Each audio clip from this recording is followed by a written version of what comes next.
इधर मोहित ने कोयल को दीवार की तरफ धक्का दे दिया था। वहीं दूसरी तरफ क्रांति भी अपनी डरावनी नजरों के साथ रोशनी की तरफ आगे बढ़ना शुरू हो चुका था। लेकिन उससे पहले ही उनके कमरे का फोन बज उठा। फोन पर और कोई नहीं बल्कि रुस्तम था। उसने क्रांति से रोशनी को छोड़ने की बात कह दी और क्रांति भी रुस्तम की बात को टाल नहीं सकता था। इधर अपने पिता के कहने पर मोहित भी कोयल से दूर हो गया, लेकिन कोयल को उससे घिन आ रही थी और उसने मोहित की कमर के नीचे एक जोरदार लात मार दी। पापा! मोहित दर्द के मारे चिल्ला उठा था और वो नीचे जमीन पर गिर गया था। उसे इतना ज्यादा दर्द हो रहा था कि एक पल के लिए तो उसे ऐसा लगा जैसे उसकी जान ही निकल जाने वाली थी। तेरे जैसे आदमी के साथ तो यही होना चाहिए। अगर आज के बाद तूने कभी मेरे रास्ते में आने की कोशिश की ना, तो मैं तेरा इससे भी ज्यादा बुरा हाल कर दूंगी। कोयल ने घमंड भरी आंखों से मोहित को देखा, जो कि जमीन पर गिरकर इधर से उधर लौट रहा था। चलो कोयल, अब निकलते हैं। रोशनी को लगा कि कोयल जो कर रही थी वो काफी खतरनाक था। अगर वो दोनों बाप बेटों का दिमाग खराब हो गया और इन्होंने इन दोनों को जान से मार दिया, तब तो ये दोनों कुछ भी नहीं कर सकती थी। और यही सोचकर रोशनी को डर लग रहा था। इसलिए रोशनी जल्द से जल्द इस जगह को छोड़कर चली जाना चाहती थी। रोशनी, तुझे इन जैसे लोगों से ना डरने की जरूरत नहीं है। तूने देखा नहीं इसके बाप की अभी कैसी हालत हो गई। अगर इनकी हिम्मत 2 गुनी भी हो जाए ना, तब भी ये दोनों ना हम दोनों का कुछ नहीं उखाड़ पाएंगे, समझी तू? कोयल ने कहा। उसने पहले ही क्रांति की हालत देख ली थी और वो समझ गई थी कि अब क्रांति उसका कुछ नहीं बिगाड़ सकता था। उसकी हालत किसी भीगी बिल्ली की तरह हो गई थी। इस बार उन दोनों की जान को किसी ऐसे इंसान ने बचा लिया जो कि चेतन रस्तोगी से भी बड़ा आदमी था, और इसलिए कोयल के मन का डर और ज्यादा खत्म हो गया था।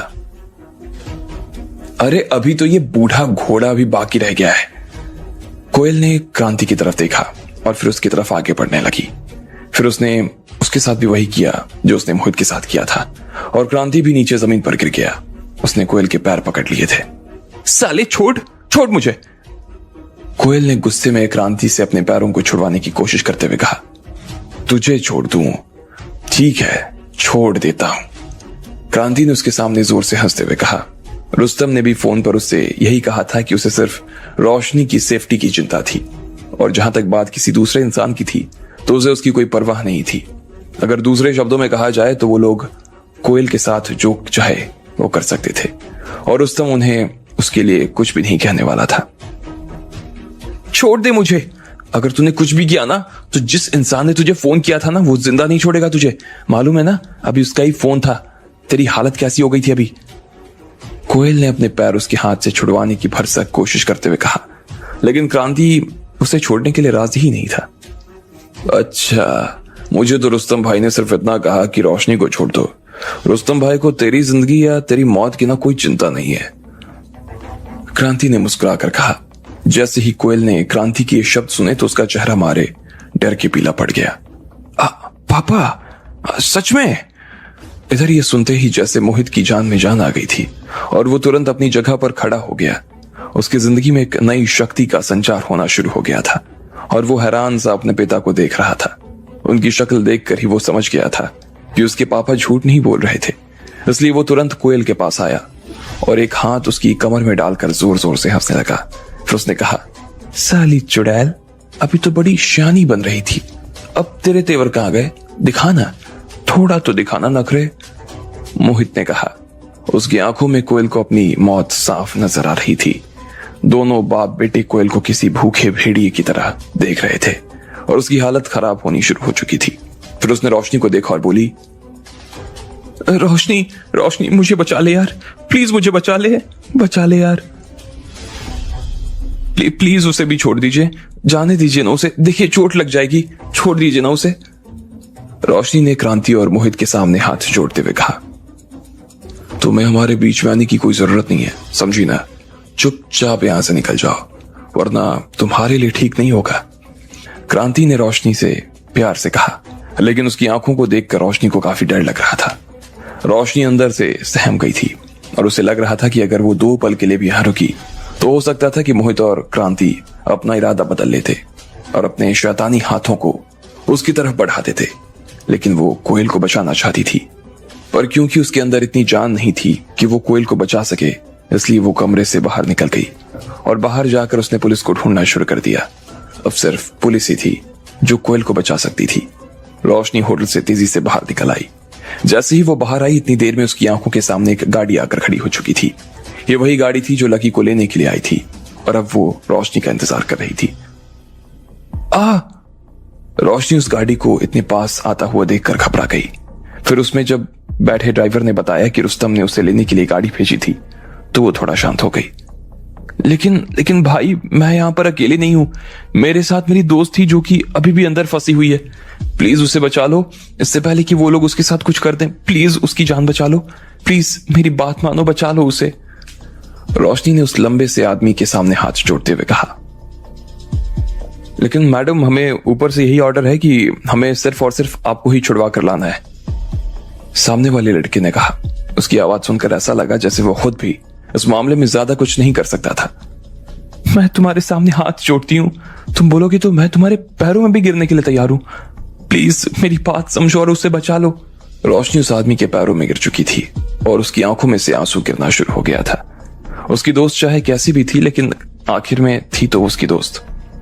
आप प्लीज उठ जाइए मैडम, आप इस तरह से नीचे भी बैठ जाएंगी तो भी कुछ नहीं होने वाला है। हम लोग आपकी इस मामले में कोई मदद नहीं कर पाएंगे, सॉरी। उस आदमी ने तुरंत रोशनी को नीचे से उठाने की कोशिश करते हुए कहा, लेकिन रोशनी उठने को राजी ही नहीं थी। वो तो नीचे ऐसे बैठ गई थी जैसे उसे कोई इंसान नहीं उठा सकता था। जब उस लड़की ने देखा कि रोशनी उठने वाली नहीं थी, तो आखिरकार उसे थक हार कर उस लड़की की जिद को मानना ही पड़ा। ठीक है, कहां है आपकी दोस्त, बताइए। Thank you so much. Roshni ने उस लड़के को थैंक्स बोला और फिर दोनों होटल के अंदर दाखिल हो गए। उनके साथ रोशनी आगे आगे चली जा रही थी।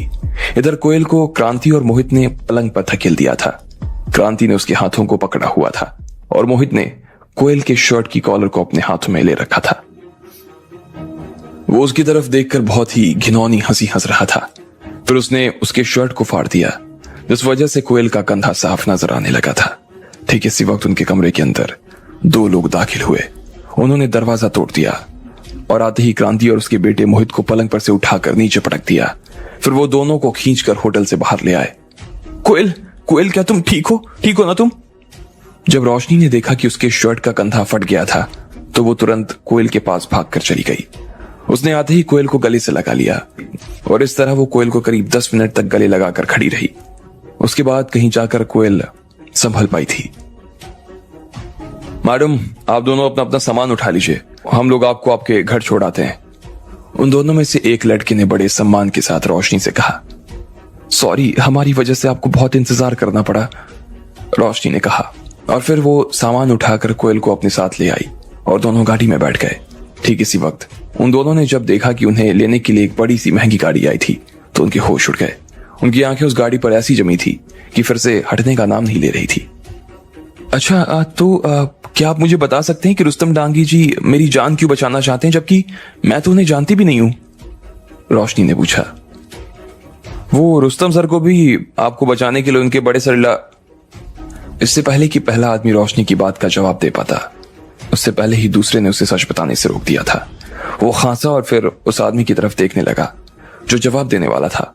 उस आदमी ने भी एक बार के लिए इधर देखा और फिर पीछे पलटकर रोशनी की तरफ घूमते हुए देखा और बोला, मुझे मालूम नहीं है, अगर आपको बचाने के लिए बोला होगा तो मुझे लगता है कि आपको ही इस बारे में ज्यादा पता होगा ना। उस आदमी ने अपनी जुबान को ठीक वक्त पर रोकते हुए कहा, रुस्तम डांगी के भी सर हैं। कोयल और रोशनी दोनों ही उस आदमी के बारे में जानने के लिए बेताब थी और फिर उन्होंने उस आदमी की तरफ देखा और पूछा, अच्छा, कौन है रुस्तम डांगी के सर भी? क्या नाम है उनका? क्या आप जानते हो उन्हें? बताओ ना, कौन है वो? सॉरी मैडम, हम इस चीज का जवाब नहीं दे सकते हैं। हमारा काम तो सिर्फ आप लोगों को सेफ्टी के साथ घर पहुंचाने का है और हम लोग सिर्फ वही करने के लिए आए हैं। इसके अलावा हमें और कुछ नहीं मालूम है, हमें माफ कर दीजिए, उस आदमी ने कहा और अपनी नजर उन दोनों से दूर खिड़की पर टिका दी। वो चाह कर भी उन दोनों से नजर नहीं मिलाना चाहता था और ना ही इस बारे में आगे कोई जानकारी देना चाहता था। कोयल और रोशनी दोनों एक दूसरे को देख रहे थे। उन्हें यह बात काफी अजीब महसूस हो रही थी। कोयल, ये तो... अचानक से रोशनी के हाथ में कुछ आ गया था।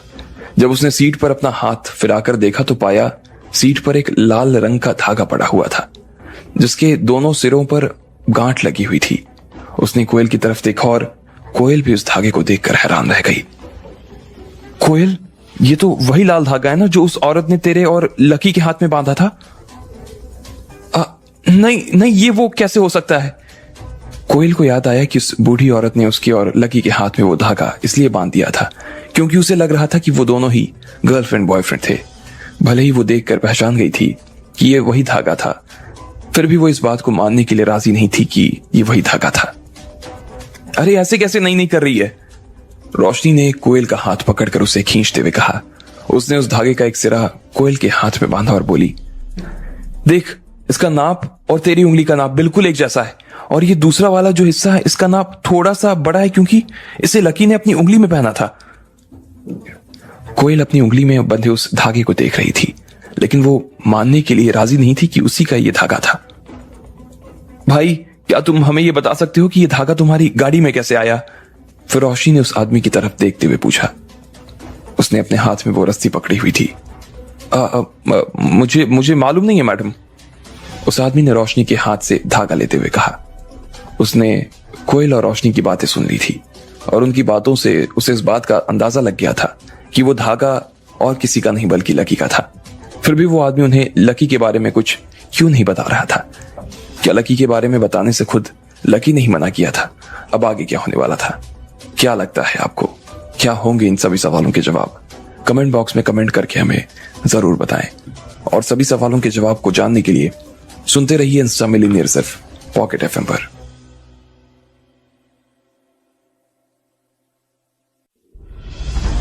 जैसे ही मोहित कोयल के सामने आने वाला था, वैसे ही रुस्तम ने फोन करके उस कमरे का सारा माहौल बदल दिया था।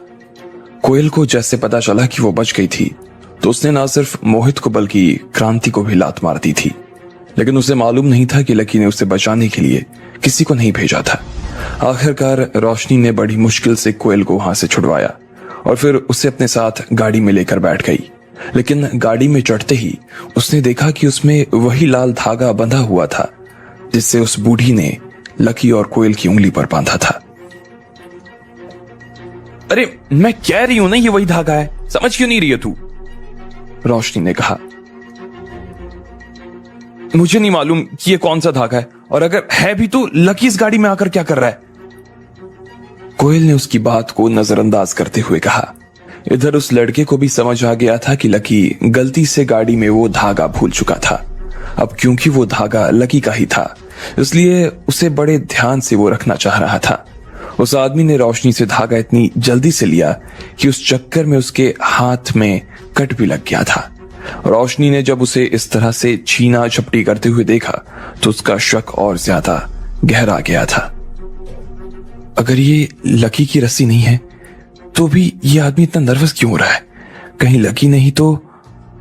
रोशनी ने मन ही मन अपने आप से कहा और उसकी आंखें धीरे से उस आदमी की तरफ मुड़ गई। कोयल, हमारी किस्मत कितनी अच्छी है कि इस बार हम लोग रुस्तम जी की वजह से बच गए, वरना हम लोग बहुत बड़ी मुसीबत में पड़ जाते। मैंने लकी को कितना गलत समझा था। मुझे तो यही लग रहा था कि उसने ही हमें बचाने के लिए यहां पर इतने लोगों को भेजा था। लेकिन तुझे पता है, तू सही कह रही थी। अगर किसी के ऊपर छोटी सी भी मुसीबत आ जाए ना, तो लकी ही सब लोगों से पहले भागने वाला था। रोशनी ने जानबूझकर उस आदमी को छेड़ने के लिए कहा और इस बात का उस आदमी के ऊपर असर भी हुआ। जैसे ही रोशनी ने लकी के बारे में इस तरह की बात की, उतने में ही उस आदमी के चेहरे के भाव बदल गए। मैंने कहा था ना, हम लोग लकी के ऊपर कभी भरोसा कर ही नहीं सकते। आप चाहो तो शेर की सवारी कर सकते हो, उस पर भरोसा कर सकते हो, लेकिन लकी के ऊपर भरोसा करना सबसे बड़ी बेवकूफी है। कोयल ने भी अपनी तरफ से नमक मिर्च लगाते हुए कहा। वो वैसे भी लकी से पूरी शिद्दत से नफरत किया करती थी और कोयल सिर्फ लकी को ही नहीं बल्कि अमित को भी गालियां दे रही थी। वो रोशनी से कह रही थी कि जब अमित को उसे बचाने के लिए उसके साथ होना चाहिए था, जब उसे उसकी सबसे ज्यादा जरूरत थी, तभी वो वहां से कहां चला गया था। कोयल को लकी के ऊपर बहुत ज्यादा गुस्सा आ रहा था। उसे इतना गुस्सा तो मोहित और उसके बाप के ऊपर नहीं आ रहा था जितना कि उसे लकी के ऊपर आ रहा था। इधर उस आदमी ने अब अपना ध्यान पूरा खिड़की से बाहर लगा दिया था। वो लकी के बारे में इतना कुछ तो नहीं सुन सकता था और ना ही सुनना चाहता था, इसलिए वो उनसे दूर ही था। कोयल, वैसे उस बूढ़ी औरत ने जिसने तुम्हारे और लकी के हाथ पर धागा बांध दिया था, उसके हिसाब से तो तुम और लकी दोनों गर्लफ्रेंड बॉयफ्रेंड थे ना? मुझे बताओ कि तुम लकी के बारे में क्या सोचती हो? भले ही रोशनी ये बात बोलकर कोयल से कहने को कह रही थी, लेकिन वो इसे सिर्फ और सिर्फ उस आगे बैठे हुए आदमी को सुनाना चाहती थी। रोशनी, तुम ऐसे सवाल क्यों पूछ रही हो? ऐसा सवाल पूछकर तुम साबित क्या करना चाहती हो? कोयल ने पूछा। अपने और लकी के बारे में इस तरह की बातें सुनकर उसे खुद भी शर्म आने लगी थी। उसने रोशनी को इस बारे में आगे बात करने से रोकने के लिए उसके हाथ पर अपना हाथ रख दिया था। लकी का नाम सुनते ही उसके चेहरे फिर से तमतमाने लगे थे। फिर भी, अरे यार, फिर भी बताओ ना, तुम लकी के बारे में सोचती क्या हो? रोशनी ने फिर से उसे उकसाने के लिए कहा। कोयल से भी इस पर रहा नहीं गया और वो उसकी तरफ देखते हुए बोली, सच बताऊं, मैंने ना अपनी जिंदगी में उससे बड़ा गधा आज तक नहीं देखा। पहली बार मैं उससे न्यू सिटी बैंक की एंट्री गेट पर मिली थी। पागलों की तरह बिना कुछ जाने ऐसे ही मुंह उठाकर बैंक के अंदर आ गया था और सीधा मुझसे आकर टकरा गया। फिर जब आपकी फैमिली अगर किसी प्रॉब्लम में होगी ना, तो वो ये नहीं कि अपना दिमाग इस्तेमाल करेगा, उल्टा वो ये कहेगा कि कोई बात नहीं, तुम्हारे परिवार के ऊपर प्रॉब्लम नहीं आएगी और सब ठीक हो जाएगा। कोई इतना पागल कैसे हो सकता है यार? मेरी नजर में तो सड़क पर भीख मांगने वाले लोग भी ना उससे 1 लाख गुना ज्यादा अच्छे हैं। कम से कम कुछ करते तो हैं। कोयल ने लकी के ऊपर अपने मन की सारी भड़ास निकालते हुए कहा, लेकिन इस बार उस आदमी से रहा नहीं गया था जो इतनी देर से उसकी इस तरह की बातें सुन रहा था। उसने एक बार फिर से घूमकर कोयल को बहुत ही ठंडी नजरों से देखा। लकी के बारे में इस तरह की बातें सुनकर उसकी मुट्ठी भी कस गई थी। भाई, क्या हो गया? कोई दिक्कत है क्या? कोयल उसकी इस तरह की आंखें देखकर चौंक गई थी। उस आदमी ने जवाब में कुछ नहीं कहा। रोशनी, तुम मुझे बताओ कि कोई भी आम लड़की जिसके पास में थोड़ा भी बहुत दिमाग होगा और जो उसे चलाना भी जानती होगी, वो लकी जैसे बेवकूफ आदमी से कैसे प्यार कर सकती है? अब कोयल ने भी रोशनी से बात करने के बजाय उस आदमी को ये सब बातें सुनाना शुरू कर दी थी। उसका मन तो आगे भी बहुत कुछ कहने को कर रहा था, लेकिन रोशनी ने उसे बीच में ही रोककर बात का टॉपिक चेंज कर दिया। थोड़ी ही देर बाद गाड़ी दिल्ली यूनिवर्सिटी के बाहर आकर खड़ी हो गई। रोशनी और कोयल ने उन दोनों लड़कों को एक बार और थैंक यू बोला और फिर वहां से निकल गई। वो जब जाने लगी तो उन्होंने रुस्तम दांगी को भी थैंक यू बोला और तब तक वहीं पर खड़ी रही जब तक वो गाड़ी वहां से निकल नहीं गई। अगर आज हमारे साथ लकी नहीं होता ना, तो हम इतने अनलकी नहीं होते, सीरियसली। कोयल ने अपने फटे हुए कपड़ों को ठीक करने की कोशिश करते हुए कहा। अब जब कोई खतरा बाकी नहीं रह गया था तो इसलिए उसने फिर से सारा इल्जाम लकी के सिर पर ही डाल दिया था। लेकिन रोशनी, जो कि उसके पास ही खड़ी थी, उसके दिमाग में कुछ और ही चल रहा था।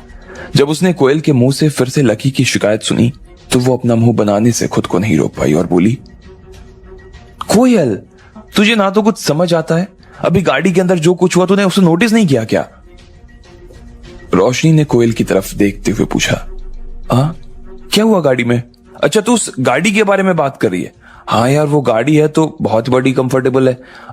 मेरे पास ना आने वाले टाइम में पैसे होंगे ना, तो मैं ना अपने लिए यही गाड़ी खरीदूंगी, और अगर मेरे पास पैसे नहीं भी होंगे ना, तो मैं अपने पति को बोलकर ये गाड़ी खरीदूंगी। कोयल का मुंह बिना कुछ सोचे समझे बस चला ही जा रहा था। अरे बेवकूफ, अरे मेरी माँ, मैं गाड़ी के बारे में बात नहीं कर रही, गाड़ी के अंदर जो हुआ उसके बारे में बात कर रही हूं। रोशनी ने कोयल की तरफ देखते हुए कहा। कभी कभी कोयल की ऐसी बातें सुनकर रोशनी को लगता था कि वो कभी कोयल से नहीं जीत सकती थी। उसने अपना सिर खुजाया और आगे बोली, तुझे ये बात अजीब नहीं लगी कि लकी का वो लाल धागा उस गाड़ी में मिला था? हाँ, तो उसमें अजीब क्या है? कोयल ने कहा। उसे तो अभी तक यही लग रहा था कि वो लाल धागा लकी का था ही नहीं, और अगर था भी तो भी उस गाड़ी और लकी के बीच कोई कनेक्शन नहीं था। अच्छा चल छोड़, तूने क्या ये नोटिस नहीं किया कि जब हम लोग लकी के बारे में बात कर रहे थे और खास करके जब हम उसकी बुराई कर रहे थे, तब वो आदमी ने हमें एक बार के लिए कैसे घूर कर देखा था? रोशनी ने मामले को और आसान करने के लिए कहा। अब इधर कोयल के दिमाग का भी बल थोड़ा सा तो जल उठा था और वो याद कर रही थी कि जब वो दोनों गाड़ी में थी और लकी के बारे में बात कर रही थी तो उस आदमी ने कोयल को किस नजर से देखा था। कोयल के दिमाग में जैसे ही कुछ आया उसने सबसे पहले रोशनी की तरफ देखा। रोशनी ने आगे कहा, जब तू लकी को इतनी गालियां दे रही थी ना, तब तूने देखा कि उस आदमी को कितना बुरा लग रहा था। उसके अलावा जब मैंने उस आदमी से पूछा कि हमें बचाने के लिए आपको किसने भेजा था और वो सर कौन थे, तो उसके मुंह से ना ल के बाद ना कुछ नहीं निकला, याद है? तो इसका मतलब है कि कोयल ने रोशनी की तरफ बड़ी बड़ी आंखों से देखते हुए कहा। वो उसकी बात का मतलब तो समझ गई थी, लेकिन उसने तुरंत अपने दिमाग से उस ख्याल को निकाल दिया। यार ऐसा कैसे हो सकता है रोशनी? लकी सिर्फ एक गैर जिम्मेदार आदमी है और कुछ नहीं। देख कोयल, तू सबसे पहले तो अपने आप से झूठ बोलना बंद कर। मैं जानती हूं कि तेरे दिल में जो चल रहा है ना, तू उसे जुबान पर लाकर नहीं रहने वाली, मैं ही जानती हूं। रोशनी ने उसे बीच में ही टोकते हुए कहा। वो देख पा रही थी कि कोयल अपने मन में कुछ न कुछ तो सोच रही थी, और उसके चेहरे पर लकी का नाम सुनते ही जो घिन आ जा रही थी, इस बार वो घिन नहीं आ रही थी। एक्चुअली सच बताऊं तो मेरे मन में ना भी रोशनी ढेर सारे डाउट्स हैं। लकी भले ही हमारे कॉलेज का एक बहुत ही आम सा स्टूडेंट है, ये बात मैं भी जानती हूं, लेकिन फिर भी उसका कनेक्शन रुस्तम डांगी जैसे बड़े आदमी के साथ कैसे हो सकता है? कोयल ने कहा। रोशनी ने इस बार उसकी बात के बारे में थोड़ा सा सोचते हुए बोला, लेकिन देख, अगर इसी तरह से चलता रहा ना तो हमें जल्द ही लकी की असली पहचान के बारे में पता चल जाएगा। हम एक काम करते हैं, उसके ऊपर थोड़ी और नजर रखते हैं और उसके बाद हमें उसकी असली पहचान के बारे में कुछ ना कुछ तो पता चल जाएगा। ठीक है, जैसा तू कहे, कोयल ने कहा। वो देख पा रही थी कि रोशनी की आंखें कोयल की आंखों में ही टिकी हुई थी, इसलिए वो सिवाय हाँ में गर्दन हिलाने के और कुछ नहीं कर सकती थी। लेकिन अंदर से उसे अभी भी लकी के ऊपर शक हो रहा था और वो लकी की किसी और पहचान के बारे में विश्वास ही नहीं कर सकती थी। दोनों अपनी अपनी सोच में डूब चुके थे। फिर वहां से अपने कमरे की तरफ जाने लगे दोनों। इधर वो गाड़ी फिर से रुस्तम के ऑफिस के सामने आकर खड़ी हो गई। उसमें से वो दोनों लोग निकले और जाकर रुस्तम के सामने खड़े हो गए। लकी और रुस्तम अभी भी उसके ऑफिस में बैठे हुए थे। उन दोनों ने रुस्तम को पहले ही खबर दे दी थी कि उन्होंने रोशनी और कोयल को सही सलामत घर पहुंचा दिया था। शाबाश, लकी ने उन दोनों लड़कों के कंधे को थपथपाते हुए कहा। रुस्तम जो कि उनके पीछे ही खड़ा था, वो भी उन्हें देखकर मुस्कुरा रहा था। लकी सर, आप सच में बहुत अच्छे इंसान हो। ये तो हमारी अच्छी किस्मत है कि हमें आपके साथ काम करने का मौका मिल रहा है। उनमें से एक लड़के ने लकी से कहा। फिर उसने अपनी जेब से एक लाल रंग का धागा निकाला और फिर उसे लकी के सामने रख दिया। लकी सर, आप ये धागा गाड़ी में ही भूल गए थे तो मैं इसे उठाकर ले आया। ओह अच्छा, ठीक है, थैंक्स। लकी ने पहले उस धागे को देखा और फिर अपनी जेब देखा तो सच में वो धागा गायब था।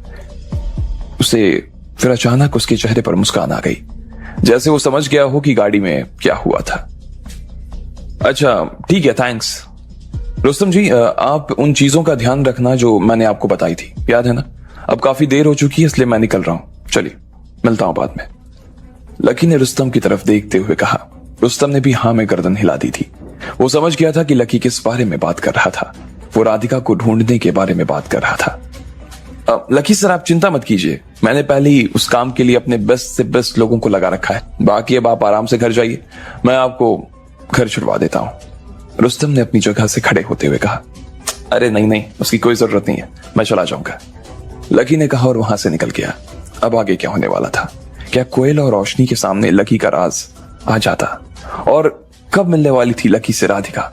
आपको क्या लगता है, क्या होंगे इन सभी सवालों के जवाब? कमेंट बॉक्स में कमेंट करके हमें जरूर बताएं और सभी सवालों के जवाब को जानने के लिए सुनते रहिए इंस्टा मिलियनेयर सिर्फ पॉकेट एफएम पर। कोयल और रोशनी सही सलामत गाड़ी में तो आकर बैठ गए थे, लेकिन वो लाल धागा मिल जाने के बाद उन दोनों के मन में ना जाने क्या चलने लगा था। उन्हें लगा था कि उन्हें बचाने वाला इंसान लकी ही था और इसकी जांच करने के लिए वो लड़कों के सामने लकी को बेतरतीबी से गालियां दिए जा रहे थे। थोड़ी देर बाद उन लड़कों ने कोयल और रोशनी को उनके घर तो छोड़ दिया था, लेकिन उनका शक और ज्यादा गहरा गया था। इधर लकी भी रुस्तम के घर से अपने घर जाने के लिए निकल गया था। उसने जैसे ही अपने लिए कैब बुक की, अचानक से उसका फोन बज उठा। उसने देखा कि उसके फोन पर कशिश का फोन आ रहा था। ये वही कशिश थी जो एक जूस पार्लर चलाती थी और लकी जिसकी दुकान को खरीदने के बारे में सोच रहा था। लकी ने जब उसका नंबर अपने फोन की स्क्रीन पर देखा तो एक बार के लिए वो चौंक गया, लेकिन फिर उसने तुरंत फोन उठा लिया। कहाँ हो? अगर तुम यहाँ पर पार्लर पर हमारी मदद करने के लिए आ सको ना, बहुत एहसान होगा तुम्हारा हम पर। मैंने तुम्हें जब से ना काम पे रखा है तब से एक बार के लिए यहाँ पर नहीं आया काम करने। अगर अब आपके पास टाइम हो तो आ जाओ महाराज। उधर से कशिश की परेशान भरी आवाज लकी के कानों में आ रही थी। लकी एक बार के लिए उसके मुंह से इस तरह की बात सुनकर हंस दिया।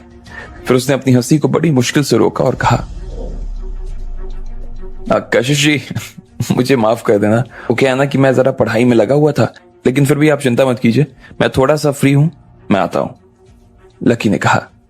कशिश की आवाज सुनकर वो समझ गया था कि आज उसके जूस पार्लर पर काफी भीड़ थी, इसलिए वो उसे बुला रही थी। लेकिन लकी को इस बात का पता नहीं था कि वो बिना अप्लाई किए वहां वेटर बन चुका था। अब जब उसने प्रॉमिस ही कर दिया था तो वो उसे मना भी नहीं कर सकता था। ठीक है, तो फिर जल्दी से आओ, कशिश ने कहा। लकी ने फोन रखा और ड्राइवर से बोलकर अपनी लोकेशन चेंज करवा ली। थोड़ी देर बाद लकी उस जूस पार्लर के पास पहुंच चुका था। जैसे ही वो वहां पहुंचा उसने वही देखा जो उसने सोचा था। शायद कॉलेज से लोग पास होने वाले थे, इसलिए ढेर सारे लोग वहां जमा थे। वहां अंदर जाना तक काफी मुश्किल था। कशिश जी, मैं आ गया, लकी ने कशिश की तरफ देखते हुए कहा। वो देख रहा था कि कशिश काउंटर के पीछे खड़ी होकर लोगों के ऑर्डर लिए जा रही थी।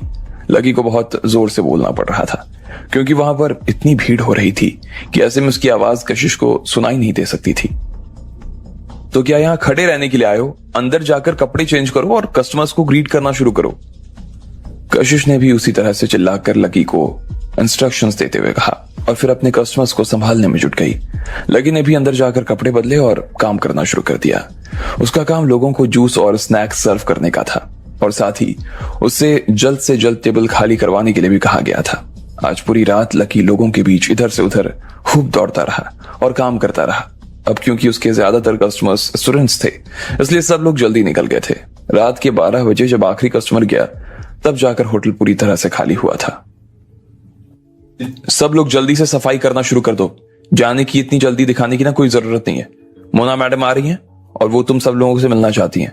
हम लोग खुद नहीं चाहते कि तुम लोगों को इसलिए देर हो, इसलिए जल्दी जल्दी हाथ चलाना शुरू करो और साफ सफाई करना शुरू करो। कशिश ने सारे स्टाफ को ऑर्डर देते हुए कहा। लकी भी ऐसे ही नहीं खड़ा था। उसने वहां टेबल पर रखे ग्लास उठाने शुरू कर दिए। उसके बाद वो फ्रिज में रखे फलों को देख रहा था और साथ ही उसने मिक्सर और जूसर को भी धुलवा दिया था। जब सब लोगों का काम खत्म हो चुका था तो सारे लोग अंदर पार्लर में बैठकर अपने पैरों को खुजा रहे थे और बातें कर रहे थे। तभी बाहर से उन सबको किसी ऊंची हिल्स की आवाज आनी सुनाई दी। थोड़ी देर के बाद दिखने में तो वो काफी एक लड़की जैसी थी, लेकिन उसका ऑरा काफी मैच्योर था। जो भी उससे सिर्फ अंदर आते हुए देख रहा था वो उसका दीवाना होता जा रहा था।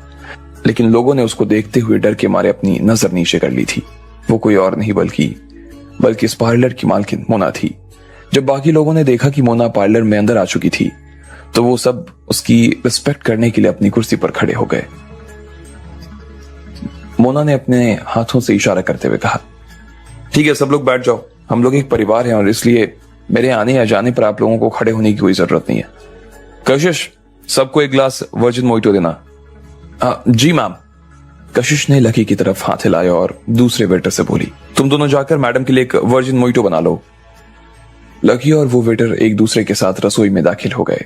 फिर उन्होंने ढेर सारा वर्जिन मोइटो बनाया और सारे ग्लास को ट्रे पर रख कर ले आए और सब लोगों को सर्व करने लगे।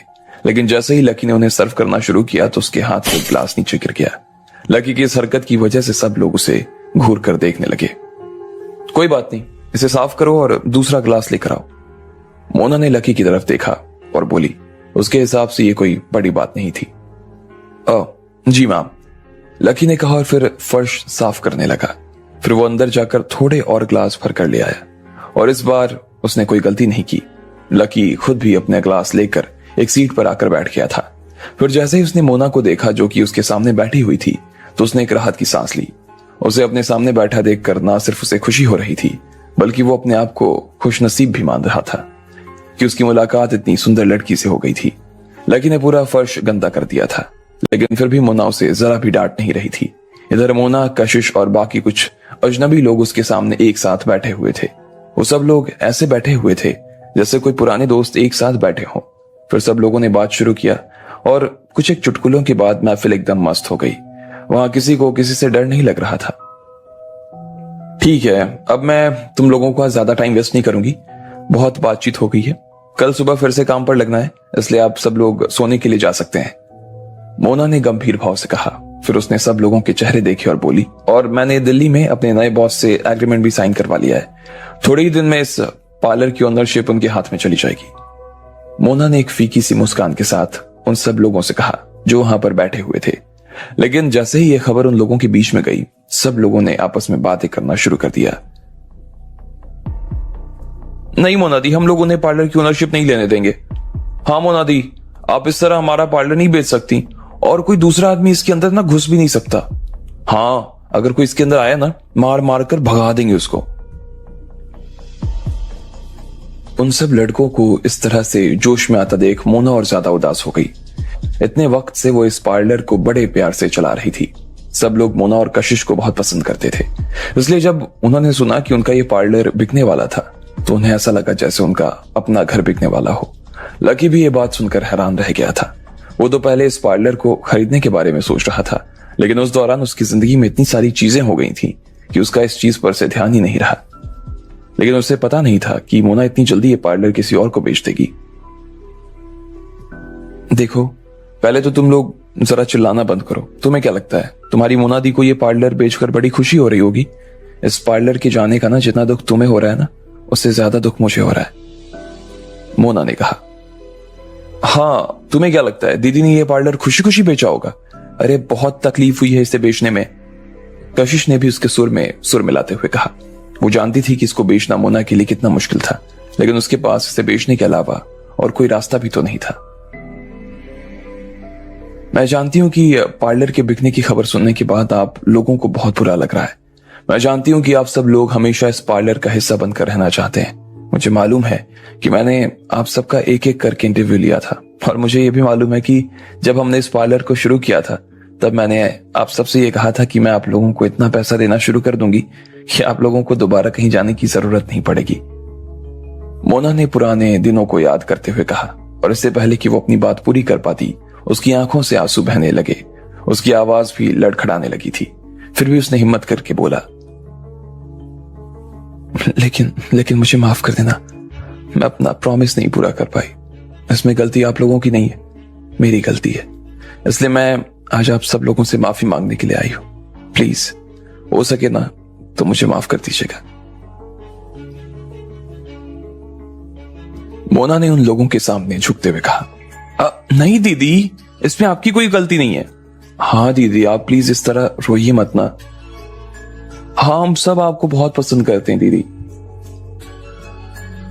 सब लोगों ने मोना को चुप कराने के लिए उसे घेरना शुरू कर दिया। उन्हें मोना से अपनी पूरी जिंदगी में कभी भी कोई शिकायत नहीं रही थी, इसलिए वो मोना की माफी को एक्सेप्ट नहीं कर सकते थे। ठीक है, आप सब लोगों का शुक्रिया, थैंक यू एवरीवन। मोना उन सब लोगों के दिल में अपने लिए इतना प्यार देखकर काफी खुश हो गई थी। उसकी आंखों में लेकिन आंसू अभी बने हुए थे, और उसने अपने आसपास खड़े लड़कों को देखा और बोली, तुम लोगों को आने वाले दिनों में इसके बारे में सोचना चाहिए। अगर कोई फिर भी यहां पर रहकर काम करना चाहता है तो वो कशिश को बता दे। बाकी मैं यहां नए बॉस से बात करके उसके लिए बात कर लूंगी। मोना ने अपने लोगों के लिए रास्ता निकालते हुए कहा। अपनी वजह से वो अपने यहां काम करने वाले लड़कों को परेशान नहीं करना चाहती थी। वो उन लोगों के लिए जितना बेस्ट हो सकता था उतना बेस्ट करना चाहती थी।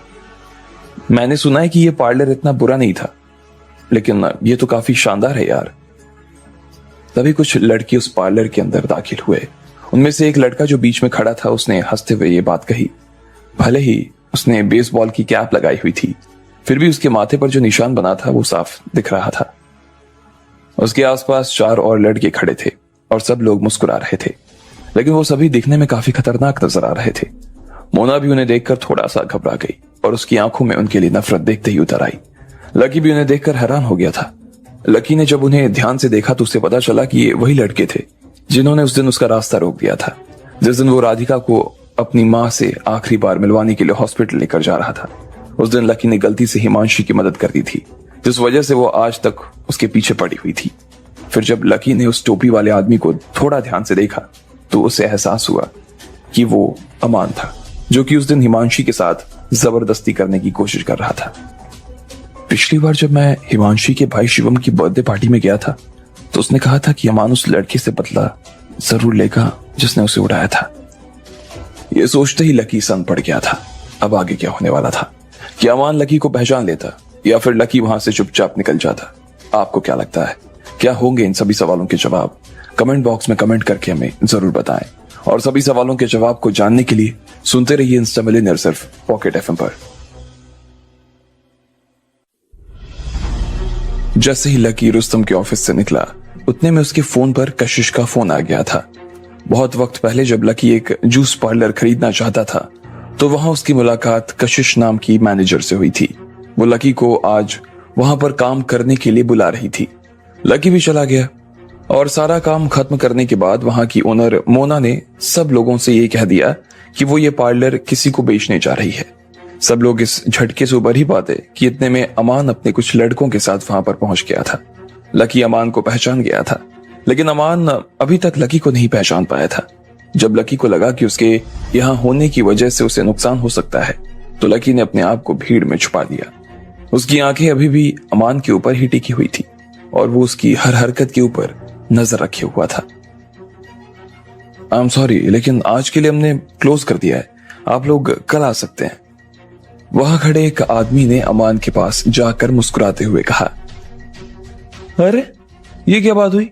ग्राहक यानी भगवान का रूप तुम्हारे सामने खड़ा है, खुद अंदर ऐसे चलकर आ रहा है और तुम भगवान को बाहर जाने के लिए बोल रहे हो। ये कैसा क्लोज हुआ बे? तुम्हें क्या यहाँ आगे काम नहीं करना है या फिर पार्लर बंद करवाने की फिराक में हो? अमान उसकी आंखों में आंखें डालकर देखते हुए पूछ रहा था। उन लोगों ने आगे उस आदमी की बात तक सुनने का इंतजार नहीं किया और वो लोग सीधा टेबल पर बैठ गए। अमान उस आदमी की तरफ देख रहा था और फिर उसने भी अपनी नजर मोना की तरफ मोड़ ली।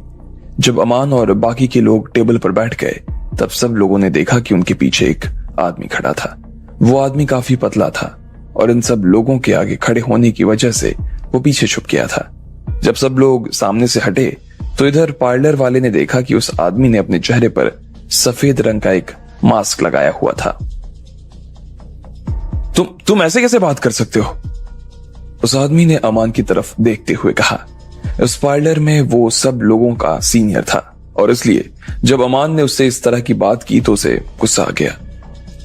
वेंकट चुप रहो। ठीक इसी वक्त मोना ने अपने स्टाफ के उस आदमी को डांटते हुए कहा, मोना दी, हम लोगों को ना इस तरह के लोगों को एंटरटेन नहीं करना चाहिए। आप देखिए ना कैसे बदतमीजी से बात कर रहे हैं। आप बोलो तो मैं अभी बाहर निकाल देता हूं इन्हें। वेंकट ने मोना से कहा। उसे इस तरह की बात ना सिर्फ अपने बारे में बल्कि अपने पार्लर के बारे में भी सुनना पसंद नहीं था। उसे ना सिर्फ गुस्सा आ रहा था बल्कि अपने कुछ ना कर पाने की वजह से उसे शर्म भी महसूस हो रही थी। इधर जैसे ही वेंकट मोना से बात करने के लिए उसकी तरफ मुड़ा ही था, इतने में अमान ने वेंकट के सिर के ऊपर वार कर दिया। चोट लगते ही वेंकट जब फिर से पीछे पलटा तो उसकी आंखों में उसका गुस्सा और ज्यादा बढ़ गया था। लेकिन इससे पहले कि वो कुछ कर पाता, अमान ने उसके बालों को पकड़ा और सीधा उसके पेट में एक लात मार दी। वेंकट नीचे जमीन पर गिर गया था। लात इतनी जोरदार थी कि उसके शरीर के अंदर के पुर्जे मारे दर्द के फटने लगे थे। ये सब कुछ सब लोगों के सामने पलक झपकते हो गया था और जब लोगों को एहसास हुआ कि वेंकट के साथ मारपीट हो रही थी तब सब लोग वेंकट को बचाने के लिए उसकी तरफ दौड़ पड़े और उन्होंने अमान की तरफ बढ़ना शुरू कर दिया। इधर अमान के आसपास भी खड़े लड़के आगे आने लगे थे। वो सब लोग खूंखार नजर आ रहे थे। उनकी आंखें देखकर ही किसी को भी डर लग सकता था।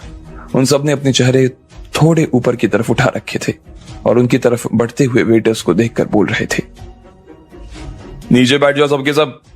अगर किसी ने भी हिलने की हिम्मत की ना तो हालत ना इससे ज्यादा बुरी कर देंगे, समझे? साले आगे आना भी मत, टांगे तोड़ दूंगा वहीं पे। अमान के आसपास खड़े सभी लोग चिल्लाए जा रहे थे। केवल वो पतला सा लड़का जो अमान के पीछे खड़ा था वो बिल्कुल चुपचाप था और किसी से कुछ नहीं कह रहा था। उन लोगों के हुलिये भी अपने आप में अजीब से थे। उन्होंने अपने बालों को अजीब ढंग से कटवा रखा था।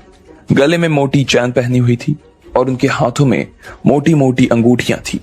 उनकी डरावनी सी आंखें देखकर ही पार्लर में काम करने वाले लोग एक बार के लिए घबरा गए थे। सब लोग बैठ जाओ सब लोग। मोना ने अपने ही स्टाफ के लोगों के ऊपर चढ़ते हुए कहा, लेकिन सब लोग अभी भी इस बात को एक्सेप्ट नहीं कर पा रहे थे कि वेंकट के साथ इतनी मारपीट हुई और वो चुपचाप खड़े होकर देखते रहे। जब मोना ने उन्हें और एक बार नीचे बैठ जाने के लिए बोला तो वो लोग चुपचाप नीचे बैठ गए और अमान और उस लड़के को खुन्नस भरी नजरों से देखने लगे। इधर मोना ने एक गहरी सांस ली और वो अमान की तरफ देखने लगी। अमान सर, आप प्लीज यहां से चले जाइए, मोना ने कहा। हालांकि वो अमान से बात करने के मूड में बिल्कुल नहीं थी, फिर भी न चाहते हुए उससे बात करनी पड़ रही थी। वैसे वो उसे पहले से जानती भी नहीं थी। अमान अभी कुछ दिनों पहले खुद ही आगे से आया था और उसने अपने आप को मोना से इंट्रोड्यूस करवाया था। उसके बाद तो हर रोज अमान मोना को कभी डिनर पर ले जाने की बात करता तो कभी फिल्म दिखाने की। अब ऐसे में मोना भी कोई बच्ची नहीं थी जो उसे अमान की नीयत समझ में नहीं आती। वो उससे मिलने के लिए मना कर चुकी थी, फिर भी अमान उसका पीछा छोड़ने के लिए राजी नहीं था। वो उसकी परछाई की तरह पीछा किए जा रहा था। मोना उसके व्यवहार से समझ गई थी कि वो एक बहुत ही अमीर घर का बिगड़ा हुआ लड़का था और इसलिए वो अपनी तरफ से उसका कुछ नहीं कर पा रही थी। चला जाऊं? अरे ऐसे कैसे चला जाऊं? अभी ये सारे लोग मेरे ऊपर अटैक करने के लिए आने वाले थे और मैं इन्हें ऐसे ही जाने दूं? मैं ना अमान अपने भाइयों के सामने ना अपनी ऐसी तो फजीयत नहीं करवा सकता, समझी तुम? अमान ने मोना के मजे लेते हुए कहा और फिर से उसने वेंकट को खींचकर नीचे गिरा दिया और उसके चेहरे पर 2 बार अपना जूता रगड़ दिया। बाकी लोग जो वेंकट के साथी वो अमान के इस व्यवहार को देखकर काफी नाराज हो गए थे, लेकिन फिर भी वो अपनी तरफ से उसका कुछ नहीं कर सकते थे। इधर मोना का भी दिमाग अब खराब हो चुका था और वो कैसे ना कैसे करके वेंकट को बचाने के तरीके के बारे में सोच रही थी। तुम क्या करना चाहते हो? मोना ने अमान की तरफ घूरते हुए देखा और पूछा। वो काफी नर्वस नजर आ रही थी।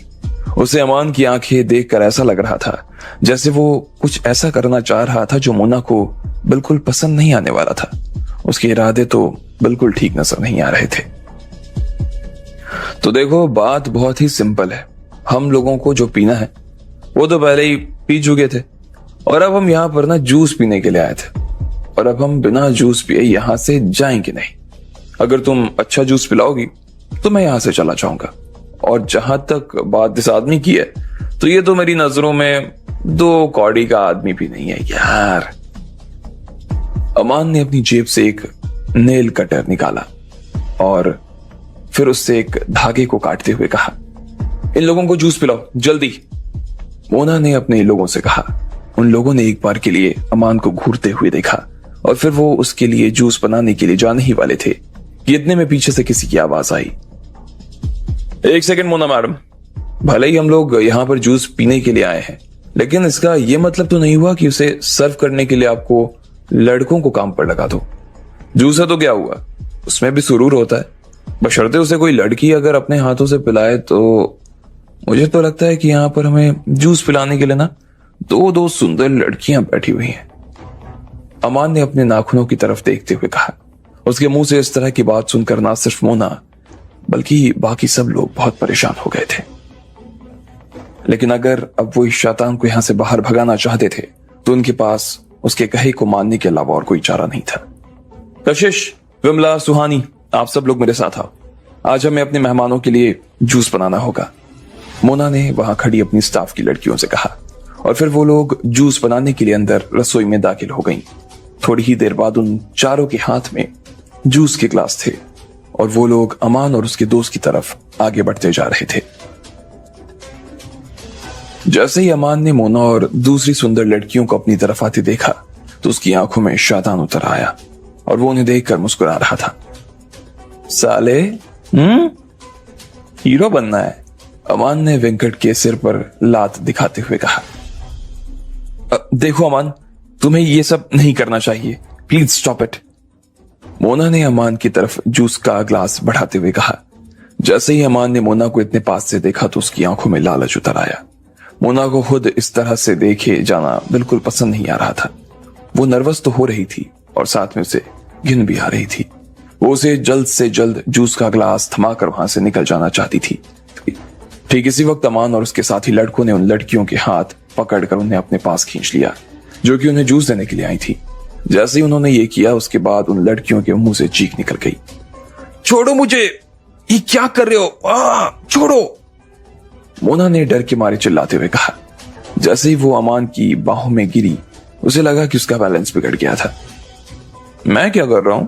अरे मैं तो कुछ भी नहीं कर रहा हूं, जो कुछ कर रहे हैं वो तो मेरे हाथ कर रहे हैं। मोना ने अमान के चेहरे की तरफ देखते हुए कहा।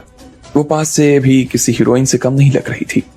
वो अपनी प्यास को रोकने की पूरी कोशिश कर रहा था, लेकिन उससे अपनी प्यास रुकने का नाम नहीं ले रही थी। जैसे ही उसने मोना के चेहरे को देखा, उसके अंदर मानो बिजली की तरंगें उठनी शुरू हो गई और उसे ऐसा लगा कि वो किसी भी वक्त अपनी हद पार कर सकता था। अमान की हालत उस कैदी की जैसी थी जो 30 साल जेल में रहकर आने के बाद पहली बार किसी लड़की को देख रहा हो। छोड़ मुझे, मोना ने चिल्लाना शुरू कर दिया। उसे महसूस हो रहा था कि अमान ने अपना चेहरा मोना के चेहरे से सटाना शुरू कर दिया था, और जैसे ही वो मोना के बिल्कुल पास आ गया था, तो मोना ने अपनी आंखें बंद कर ली और वो बेतरतीबी से अपने हाथ पैर फेंके जा रही थी। यह हाल ना सिर्फ मोना का था बल्कि बाकी लड़कियों का भी था। वो भी खुद उन लड़कों से खुद को छुड़ाने की पूरी कोशिश कर रही थी, लेकिन कामयाब नहीं हो पा रही थी। इस दृश्य को देखकर वहां बैठे लड़कों के पसीने छूट गए। उनका खून तो बहुत खौल रहा था, लेकिन उन्हें डर इस बात का था कि उनके पास में हथियार भी हो सकते थे। साले छोड़ मुझे, छोड़ साले छोड़, तेरे अपने घर में मां बहन नहीं है क्या? वो दृश्य सच में बहुत भयानक था और उसे देखने में हर लोगों की जान निकले जा रही थी, सिवाय मोना और कशिश के। बाकी जो भी लड़कियां वहां पर थी, उनके बॉयफ्रेंड भी उनके सामने ही खड़े थे। जब उन्होंने अपनी गर्लफ्रेंड के साथ अपनी आंखों के सामने ये सब होता देखा, तो उन्हें बहुत ही गुस्सा आ रहा था।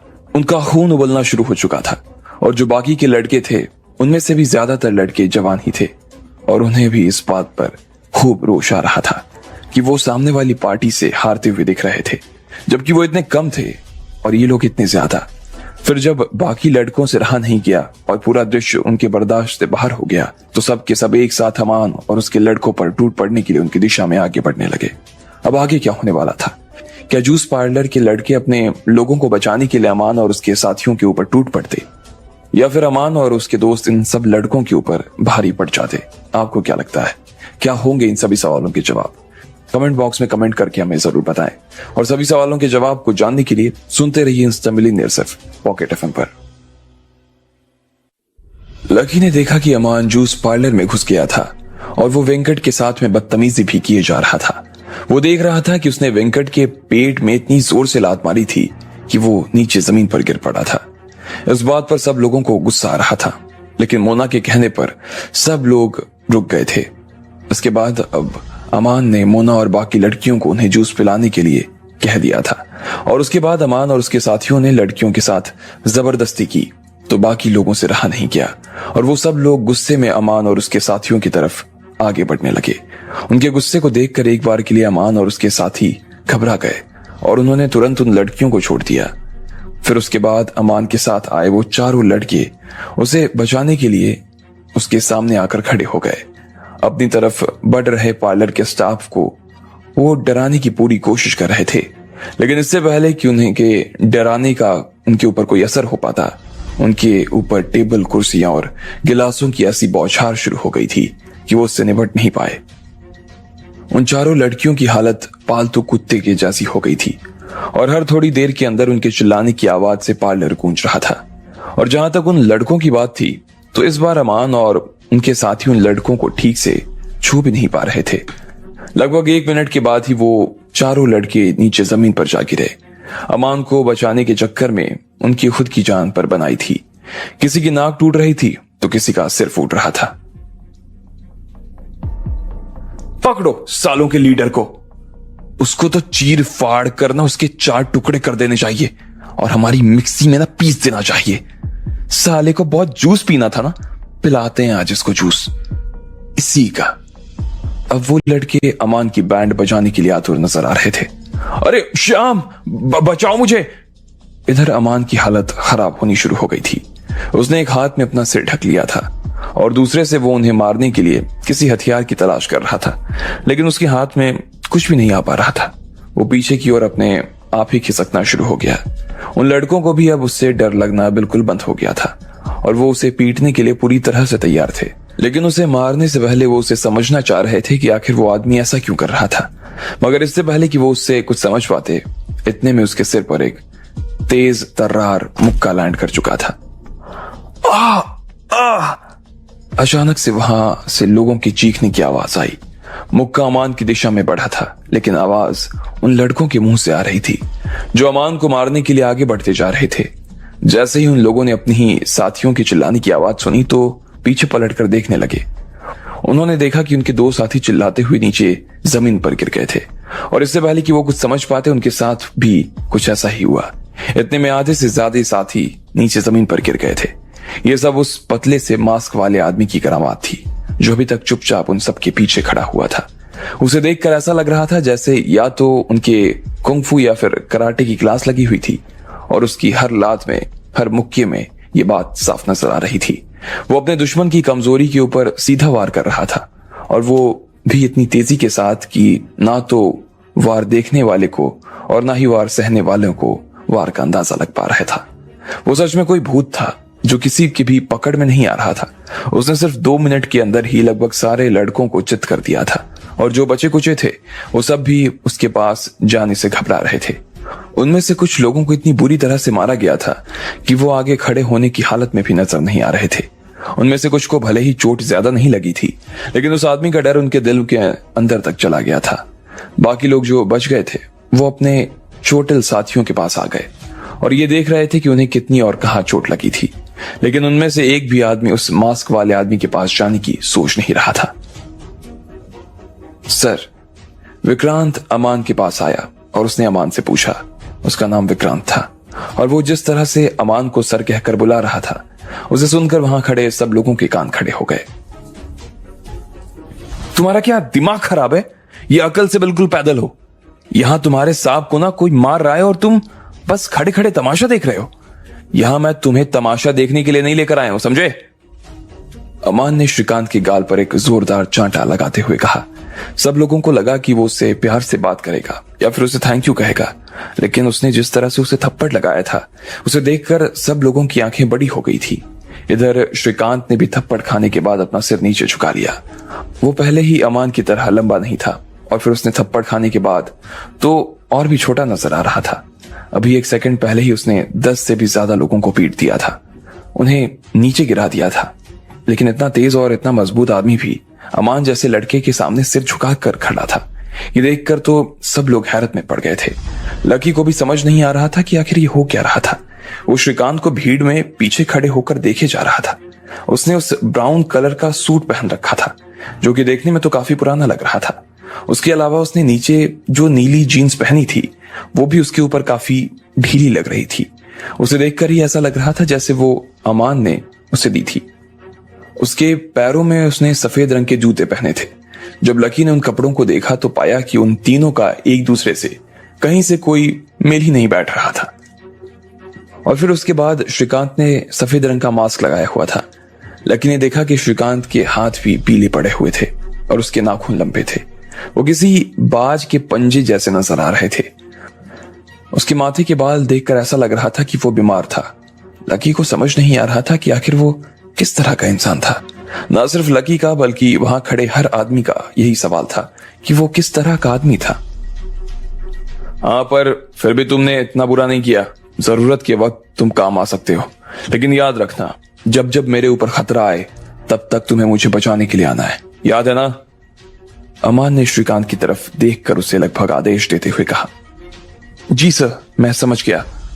इधर से श्रीकांत ने भी जवाब दिया। वो उसके सामने भीगी बिल्ली हो चुका था। जब बाकी लोगों ने उसके मुंह से ऐसी आवाज सुनी तो सब लोगों को विश्वास नहीं हुआ कि ये वही आदमी था जिसने अभी इतने सारे लोगों को चित किया था।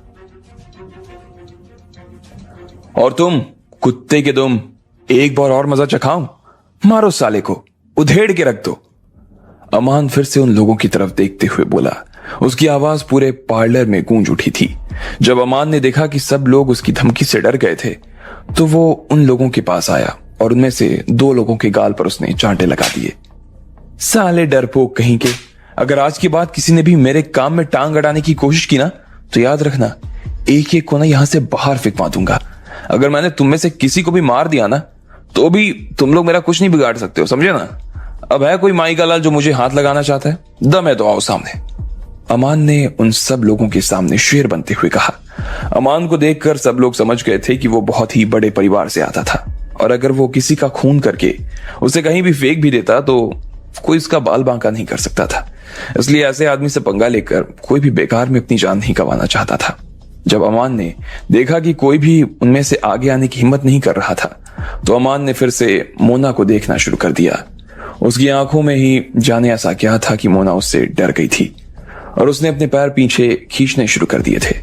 अमान उसकी तरफ बहुत ही गंदी मुस्कान के साथ आगे बढ़ता जा रहा था। हर कोई समझ गया था कि अब अमान आगे क्या करने वाला था, लेकिन किसी की इतनी हिम्मत नहीं हो रही थी कि वो जाकर मोना की जान बचा सके। उन सब ने मारे डर और शर्म के अपने सिर नीचे झुका लिए थे। अमान उनकी आंखों के सामने उनकी मालकिन के साथ जो कुछ करने वाला था उसे कोई भी अपनी आंखों से नहीं देख सकता था। इधर मोना ने अपने आप को बचाने के लिए अपने पैर तो पीछे खींचना शुरू कर दिए थे, लेकिन थोड़ी ही दूर पर वो टेबल से जाकर टकरा गई और उसने अपने हाथ उस टेबल के ऊपर टिका दिए। अमान ने जब उसे इस हाल में देखा तो उसके चेहरे की हंसी और ज्यादा बड़ी हो गई थी। मोना बड़ी मुश्किल से ये कोशिश कर रही थी कि वो कैसे ना कैसे करके अपने आप को इस मुसीबत से बाहर निकाल ले, लेकिन वो चाह कर भी अपने आप को वहां से बाहर नहीं निकाल पा रही थी, और अमान की हंसी देखकर उसे डर लग रहा था। इधर इन सब चीजों को देखकर लकी का दिमाग भी काम नहीं कर रहा था। वो खुद भी मोना को बचाने की हर कोशिश करना चाह रहा था, लेकिन फिर भी उसे कुछ सूझ नहीं रहा था। अगर वो इस वक्त अमान के सामने जाकर खड़ा हो जाता तो ये लोग उसे जिंदा मार देते। उसने पहले भी अमान को गाड़ी से उड़ा दिया था, और उसके साथ में अब श्रीकांत जैसा खतरनाक आदमी भी खड़ा था, इसलिए उसकी जान जानी तो तय थी। इधर जब लकी उसे बचाने के बारे में सोच ही रहा था, तभी अमान मोना के सामने आ गया। उसने मोना की कलाई पकड़ी और एक दिल दहला देने वाली मुस्कान के साथ उसे देखते हुए बोला, इस टेबल पर उतना मजा नहीं आएगा जितना बेड पर आएगा। क्या है ना कि ये सॉफ्ट नहीं है, लेकिन हाँ इसकी हाइट अच्छी है। तुम खुद इसके ऊपर बैठना पसंद करोगी या फिर मैं तुम्हें उठाकर? हट जाओ मेरे सामने से, मोना ने कहा। लेकिन तब तक अमान ने बिना देर किए मोना को कमर से उठा लिया था और उसे टेबल के पास ले गया था। मोना अपने आप को बचाने की कोशिश में छटपटाए जा रही थी, लेकिन कोई भी आगे नहीं बढ़ रहा था। अरे मुझे आकर बचाओ कोई। अमान ने मोना को टेबल के ऊपर बैठा दिया था और अपने कपड़े तक उतारने शुरू कर दिए। ठीक इसी वक्त एक आदमी अचानक भीड़ में से निकलकर बाहर आ गया और वो दो लोगों के कंधे पर से उछलता हुआ अमान के सामने आकर खड़ा हो गया। इससे पहले कि अमान उसका चेहरा देख पाता, उस आदमी ने उसके चेहरे पर एक जोरदार लात मारी, जिससे अमान नीचे जमीन पर गिर गया और उधर मोना भी टेबल समेत नीचे जमीन पर जा गिरी। मोना तुम ठीक हो? अमान को लात मारने वाला और कोई नहीं बल्कि लकी था। जब उसने देखा कि आज अमान अपनी हद पार करने जा रहा था, तो लकी ने बिना अपनी जान की परवाह किए सीधा मोना को बचाने का फैसला कर लिया। मैं ठीक हूं मैं, मोना ने लकी की तरफ देखते हुए कहा और फिर अपनी कलाई पर लगी चोट को देखने लगी। उसकी कलाई में थोड़ी सी चोट लग गई थी, लेकिन अब जब लकी सब में कूद ही गया था तो उसे लकी की चिंता होने लगी थी। अचानक से मोना की नजर लकी पर से हट अमान पर चली गई। वो दर्द के मारे कराह रहा था, लेकिन अब उसने लकी का चेहरा देख लिया था, और ना सिर्फ उसने बल्कि उन सब ने उसे देखकर पहचान लिया था कि उसने लकी की गाड़ी को आने जाने से रोकना चाहते थे। अमान भाई, ये वही है साला जिसने उस दिन आपको गाड़ी से उड़ाया था। हाँ भाई, ये वही है, मैंने इसे ध्यान से देखा था। बाकी सब चिल्लाने लगे। अब आगे क्या होने वाला था? क्या लकी का खेल समाप्त होने वाला था, या वो अमान के गुस्से से अपने आप को और मोना को बचा लेता? आपको क्या लगता है, क्या होंगे इन सभी सवालों के जवाब? कमेंट बॉक्स में कमेंट करके हमें जरूर बताएं, और सभी सवालों के जवाब को जानने के लिए सुनते रहिए इंस्टा मिलियनेयर सिर्फ पॉकेट एफएम पर। सब लोग अमान के ऊपर टूटने ही वाले थे, लेकिन बीच में श्रीकांत ने उन्हें रोक लिया था। उसने सब लोगों को अपने वार से धार पर लगा दिया था। उसके वार झेलने के बाद किसी की भी हिम्मत नहीं हो रही थी कि वो अमान की तरफ आंख भी उठाकर देख सके। अमान ने भी इसी का फायदा उठाया और मोना के साथ जबरदस्ती करने की कोशिश करने लगा, लेकिन इसी बीच लकी मोना को बचाने के लिए बीच में कूद पड़ा। उसने अमान को लात मारकर नीचे गिरा दिया, लेकिन जैसे ही वो अपनी जगह से उठा, उसने और उसके लड़कों ने लकी को पहचान लिया और सब लोगों ने अमान से लकी के बारे में शिकायत करनी शुरू कर दी। अच्छा, तो तू है वो साला जिसने मुझे गाड़ी से उड़ाया था? अमान ने उसे गुस्से से देखते हुए कहा। उसकी आंखों में उसका गुस्सा साफ नजर आ रहा था और वो अपने गुस्से की आग में ही लकी को जला देना चाहता था। आज तक अमान के साथ किसी ने भी इस तरह की हरकत नहीं की थी जिस तरह की लकी ने। श्रीकांत! अमान ने जोर से चिल्लाते हुए कहा। उसकी आंखें लकी के ऊपर जमी हुई थी। जी सर। श्रीकांत चुपचाप अमान के पास आकर खड़ा हो गया। तुम्हारा दिमाग खराब है क्या? अमान ने फिर से श्रीकांत को गाली देना शुरू कर दिया और इस बार तो उसने उसके गाल पर थप्पड़ लगा दिए थे। हालांकि उसने श्रीकांत को बहुत जोर से मारा था, फिर भी आखिर में उसके ही गर्दन में दर्द होना शुरू हो गया। आह! तू क्या तब मेरी जान बचाएगा जब मैं मर जाऊंगा? तेरी आंखें खराब है क्या?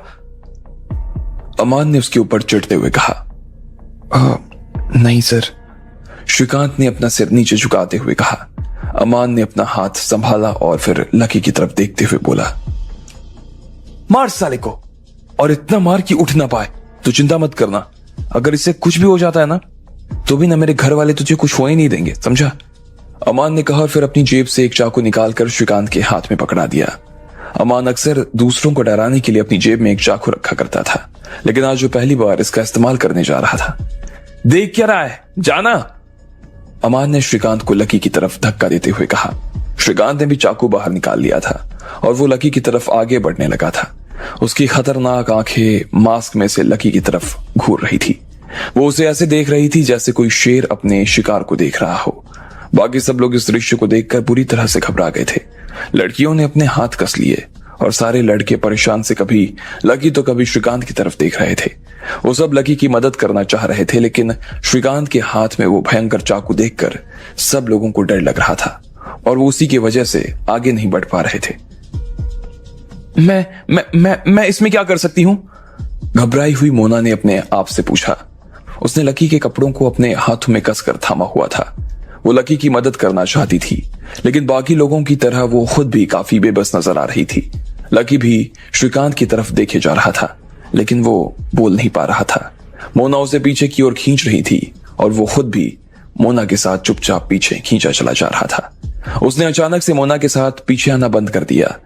उसने मोना को अपने पीछे खड़ा कर दिया और उसके बाद उसे धक्का देकर एक तरफ कर दिया और खुद श्रीकांत के सामने आकर खड़ा हो गया। ये तुम क्या कर रहे हो? मोना ने चौंकते हुए पूछा। वो लकी के पास वापस जाना चाहती थी, लेकिन उसके ही पार्लर में काम करने वाली एक लड़की ने उसे वापस जाने से रोक दिया। इधर लकी श्रीकांत की आंखों में देख रहा था। ना सिर्फ वो खूंखार नजर आ रही थी, बल्कि उनमें एक तरह की उदासी भी छाई थी। भले ही श्रीकांत के पास जमाने भर की ताकत थी, लेकिन फिर भी उसकी आंखों की उदासी लकी को समझ से परे नजर आ रही थी। वो समझ नहीं पा रहा था कि इतना सब कुछ होने के बाद भी श्रीकांत उदास क्यों था। उसकी आंखें देखकर तो यही लगता था कि वो एक अच्छा आदमी था, पर फिर भी इस बात की वजह उसे समझ नहीं आ रही थी कि वो अमान जैसे गुंडे का साथ क्यों निभा रहा था।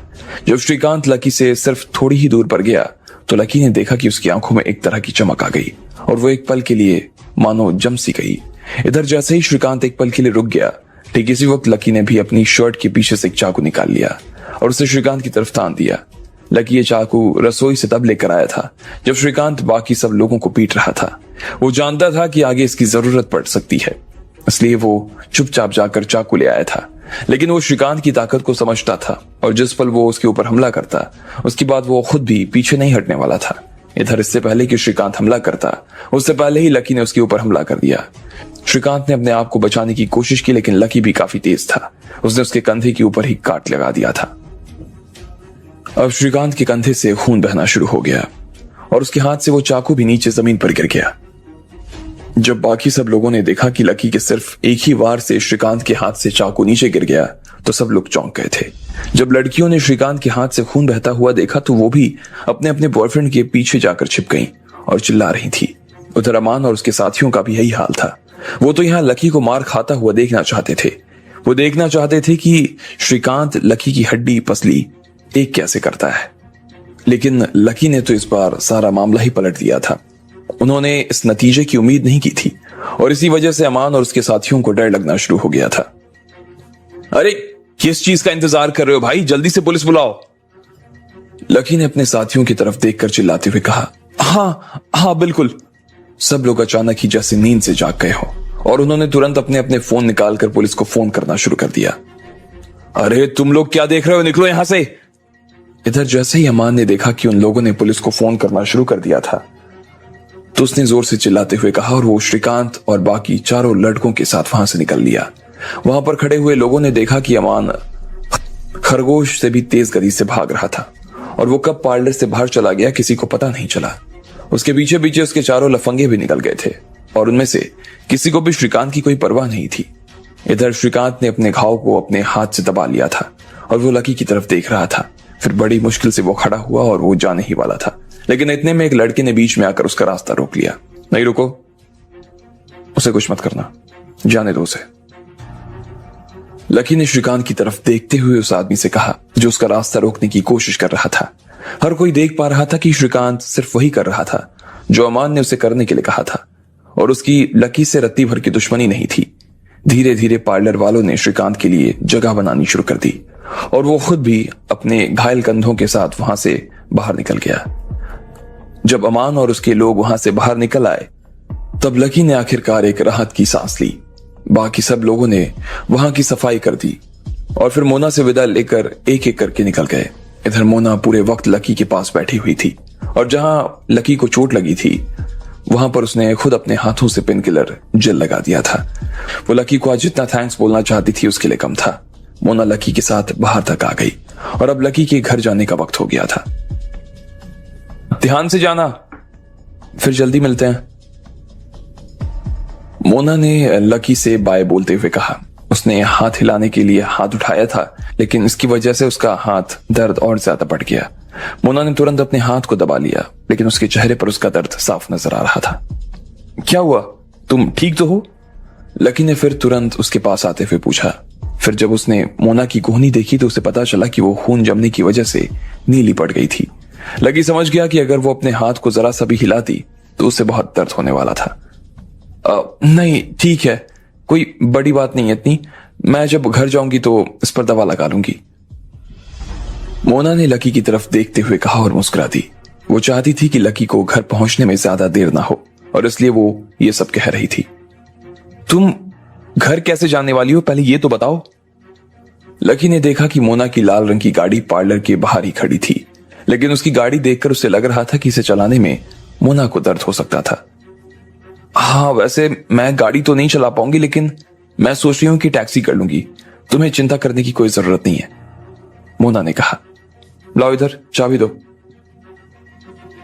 तुम चाबी लेकर क्या करने वाले हो लकी? मोना ने लकी की आंखों में देखते हुए कहा। जब लकी ने कोई जवाब नहीं दिया तो मोना अपने पर्स में से गाड़ी की चाबी निकालने लगी। थोड़ी देर बाद उसे चाबी मिल गई और लकी ने उसके हाथ से चाबी लेकर दूसरे हाथ से मोना को सहारा दिया और उसे गाड़ी के पास ले गया। आओ मैं तुम्हें घर छोड़ देता हूं, लकी ने कहा। फिर वो गाड़ी में बैठा और मोना को बैठाकर वहां से रवाना हो गया। मोना रास्ता बताती जा रही थी और लकी गाड़ी चलाया जा रहा था। रात बहुत होने वाली थी और इस वजह से दिल्ली की सड़कें खाली खाली सी नजर आ रही थी। लकी देख रहा था कि मोना आराम से अपनी गाड़ी की फ्रंट सीट पर बैठी थी। शायद वो पहली बार ही इस सीट के ऊपर बैठी थी और उसे देखकर लकी को भी काफी खुशी हो रही थी। थोड़ी ही देर बाद मोना की गाड़ी उसके घर के आगे आकर खड़ी हो गई। मोना रास्ता बताती जा रही थी और लकी उसके ऊपर गाड़ी चलाता जा रहा था। मैं आज से पहले ना इतनी जल्दी घर कभी नहीं पहुंची, मोना ने कहा। जवाब में लकी सिर्फ मुस्कुरा रहा था। गाड़ी पार्क करने के बाद मोना लकी को अपने साथ अपने घर के अंदर ले आई। लकी ने आते ही सबसे पहले पूछा कि दवाई का डब्बा कहाँ रखा था। वो जानता था कि सही वक्त पर दवाई नहीं लगाई गई तो मोना का घाव और ज्यादा बढ़ सकता था। उधर उस कैबिनेट में रखा हुआ है, मोना ने लकी को इशारे से बताते हुए कहा। लकी भी कैबिनेट के पास गया और उसमें से दवाई का डब्बा निकाल लिया था। इधर लकी के इंतजार में मोना सोफे पर बैठ गई। लकी थोड़ी ही देर बाद डिब्बा लेकर उसके पास आ गया और उसके पास आकर बैठ गया। फिर उसने धीरे से मोना के हाथ को अपने हाथ में लिया और उसकी कोहनी पर दवाई लगानी शुरू कर दी। मोना देख पा रही थी कि लकी बड़े ही प्यार से उसे दवा लगा रहा था, लेकिन तभी अचानक घाव के बीचों बीच हाथ लग जाने की वजह से मोना को दर्द उठ गया और वो चिल्लाते हुए बोली, आ! क्या हुआ, क्या हुआ, जोर से दब गया क्या? लकी ने पूछा। नहीं ठीक है, मोना ने अपने दूसरे हाथ से अपने बालों को पीछे करते हुए कहा। वो देख रही थी कि लकी बहुत ही बारीकी और गंभीरता से उसके हाथ पर दवा लगा रहा था। मोना के दिमाग में अचानक से वो चित्र घूमने लगा जब लकी ढेर सारे लोगों के बीच में उसे बचाने के लिए आया और उसने अमान के चेहरे पर एक लात मार दी। मोना उसे देखकर अपने आप को किसी छोटी बच्ची की तरह महसूस कर रही थी। उसके पेट में तो तितलियां उड़नी शुरू हो गई थी और वो चाहकर भी अपने चेहरे पर से मुस्कान नहीं हटा पा रही थी। Thank you so much, Mona ने दूसरे हाथ से लकी के ऊपर हाथ रखते हुए कहा। यह देखते ही लकी थोड़ा सा सहम गया था। अब आगे क्या होने वाला था? क्या मोना का दिल लकी के ऊपर फिसलने वाला था? और क्या चल रहा था लकी के दिमाग में? आपको क्या लगता है? क्या होंगे इन सभी सवालों के जवाब? कमेंट बॉक्स में कमेंट करके हमें जरूर बताएं। और सभी सवालों के जवाब को जानने के लिए सुनते रहिए इंस्टामिलियनर सिर्फ पॉकेट एफएम पर। श्रीकांत ने सब लोगों को कुछ ही देर में पटकनी दे दी थी। उसके बाद अमान के हाथ पैर भी खुल गए थे और उसने मोना की तरफ बढ़ना शुरू कर दिया। किसी की हिम्मत नहीं हो रही थी कि वो अमान को रोक सके या उसके रास्ते में आ सके। जैसे ही उसने मोना के साथ जबरदस्ती करना शुरू किया, इतने में लकी बीच में कूद पड़ा। उसने न सिर्फ अमान को बल्कि श्रीकांत को भी पटक दिया था और वो मोना को अपने साथ उसके घर ले आया था। दवा लगाते हुए मोना देख रही थी कि लकी काफी सीधा लेकिन गंभीर नजर आ रहा था। उसने उसके हाथ पर हाथ रखा। लकी जो कि अपने ही ख्यालों में खोया हुआ था, जैसे ही उसने मोना का हाथ अपने हाथ पर देखा तो वो चौंक गया। वो उसकी तरफ देखकर मुस्कुरा रहा था, लेकिन इससे पहले कि मोना आगे बढ़ पाती, लकी ने देखा कि एक काली सी परछाई सामने दीवार पर से होते हुए गुजर रही थी और अगले ही पल लकी ने देखा कि उसके सिर के ऊपर कुछ गिर गया था। लकी ने अपना सिर बचाने के लिए मोना के हाथ से अपना हाथ छुड़वाया और वो एक तरफ झुका। शीना नहीं! इतने में मोना जोर से चिल्लाई। लकी ने अपना सिर वक्त रहते बचा लिया था, वरना उसे काफी चोट लग सकती थी। जब वो उठकर देखने लगा कि उसके पीछे क्या था, तो उसने देखा कि 12 से 13 साल की एक छोटी बच्ची उसके सिर के पीछे खड़ी थी और उसके हाथ में एक बड़ी सी सुई थी। उसने लकी के ऊपर पहले ही एक पिन फेंक दिया था। लकी ने उससे तो अपने आप को बचा लिया, लेकिन उसके बाद फिर से शीना उसकी तरफ बढ़ने लगी थी। उसने पिन को फिर से अपने हाथ में तान दिया। शीना, तुम ये क्या कर रही हो? छोड़ो उसे! इससे पहले कि शीना लकी की तरफ बढ़ पाती, मोना ने उसे बीच में ही रोक लिया। उसके हाथ से पिन छुड़वा लिया था। ये गंदा आदमी है, इसने आपको चोट पहुंचाई है। मैंने इसे लात मारकर यहां से बाहर निकाल दूंगी। छोड़ो मुझे, मैं इसके पेट में ना ये पिन चुबो दूंगी। इससे पहले कि शीना आगे कुछ और बोल पाती, उसकी सांसें फूलने लगी, लेकिन वो गुस्से भरी नजरों से लकी को देखे जा रही थी। अगर मोना उसे सही समय पर नहीं रोकती और उसे गले नहीं लगाती तो शायद शीना उसकी आंख फोड़ देती। लकी उसकी शक्ल देखकर और उसकी हरकत देखकर ही समझ गया कि वो बच्ची जैसी बातें कर रही थी। उसकी इस हरकत से तो वो कहीं से छोटी बच्ची नहीं लग रही थी। मोना ने शीना को समझाते हुए और उसे दुलार करने की कोशिश की, लेकिन शीना उसकी बात सुनने को राजी नहीं थी। इधर जब काफी देर तक शीना ने उसकी बात नहीं सुनी, तो मोना ने उसे अपने हाथों से आजाद किया और लकी की तरफ भेजते हुए बोली, जाओ मारो उसे, जो करना है उसके साथ करो। फिर जब बाद में उसकी मां को दुख होगा ना, तब तुम्हें पता चलेगा। जाओ मारो उसे। मोना ने कहा। मोना सोफे पर पीछे खिसक कर बैठ गई थी और उसने बेबसी में अपने सिर के बाल को पकड़ लिया था। वो निराश भी लग रही थी और गुस्से में नजर आ रही थी। इधर शीना अभी भी लकी को घूर रही थी, लेकिन एक पल के बाद वो शांत हो गई।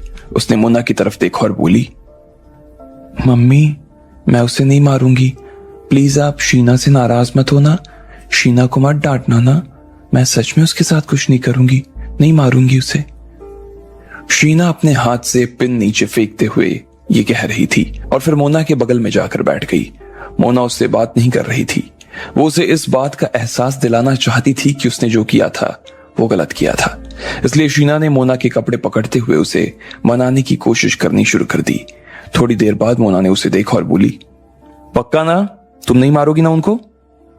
नहीं मारूंगी मम्मी, आप प्लीज शीना से गुस्सा मत होना ना। शीना को अभी अपनी मां की चिंता हो रही थी। उसे डर लग रहा था कि कहीं मोना उससे नाराज ना हो जाए या उससे बात करना ना बंद कर दे।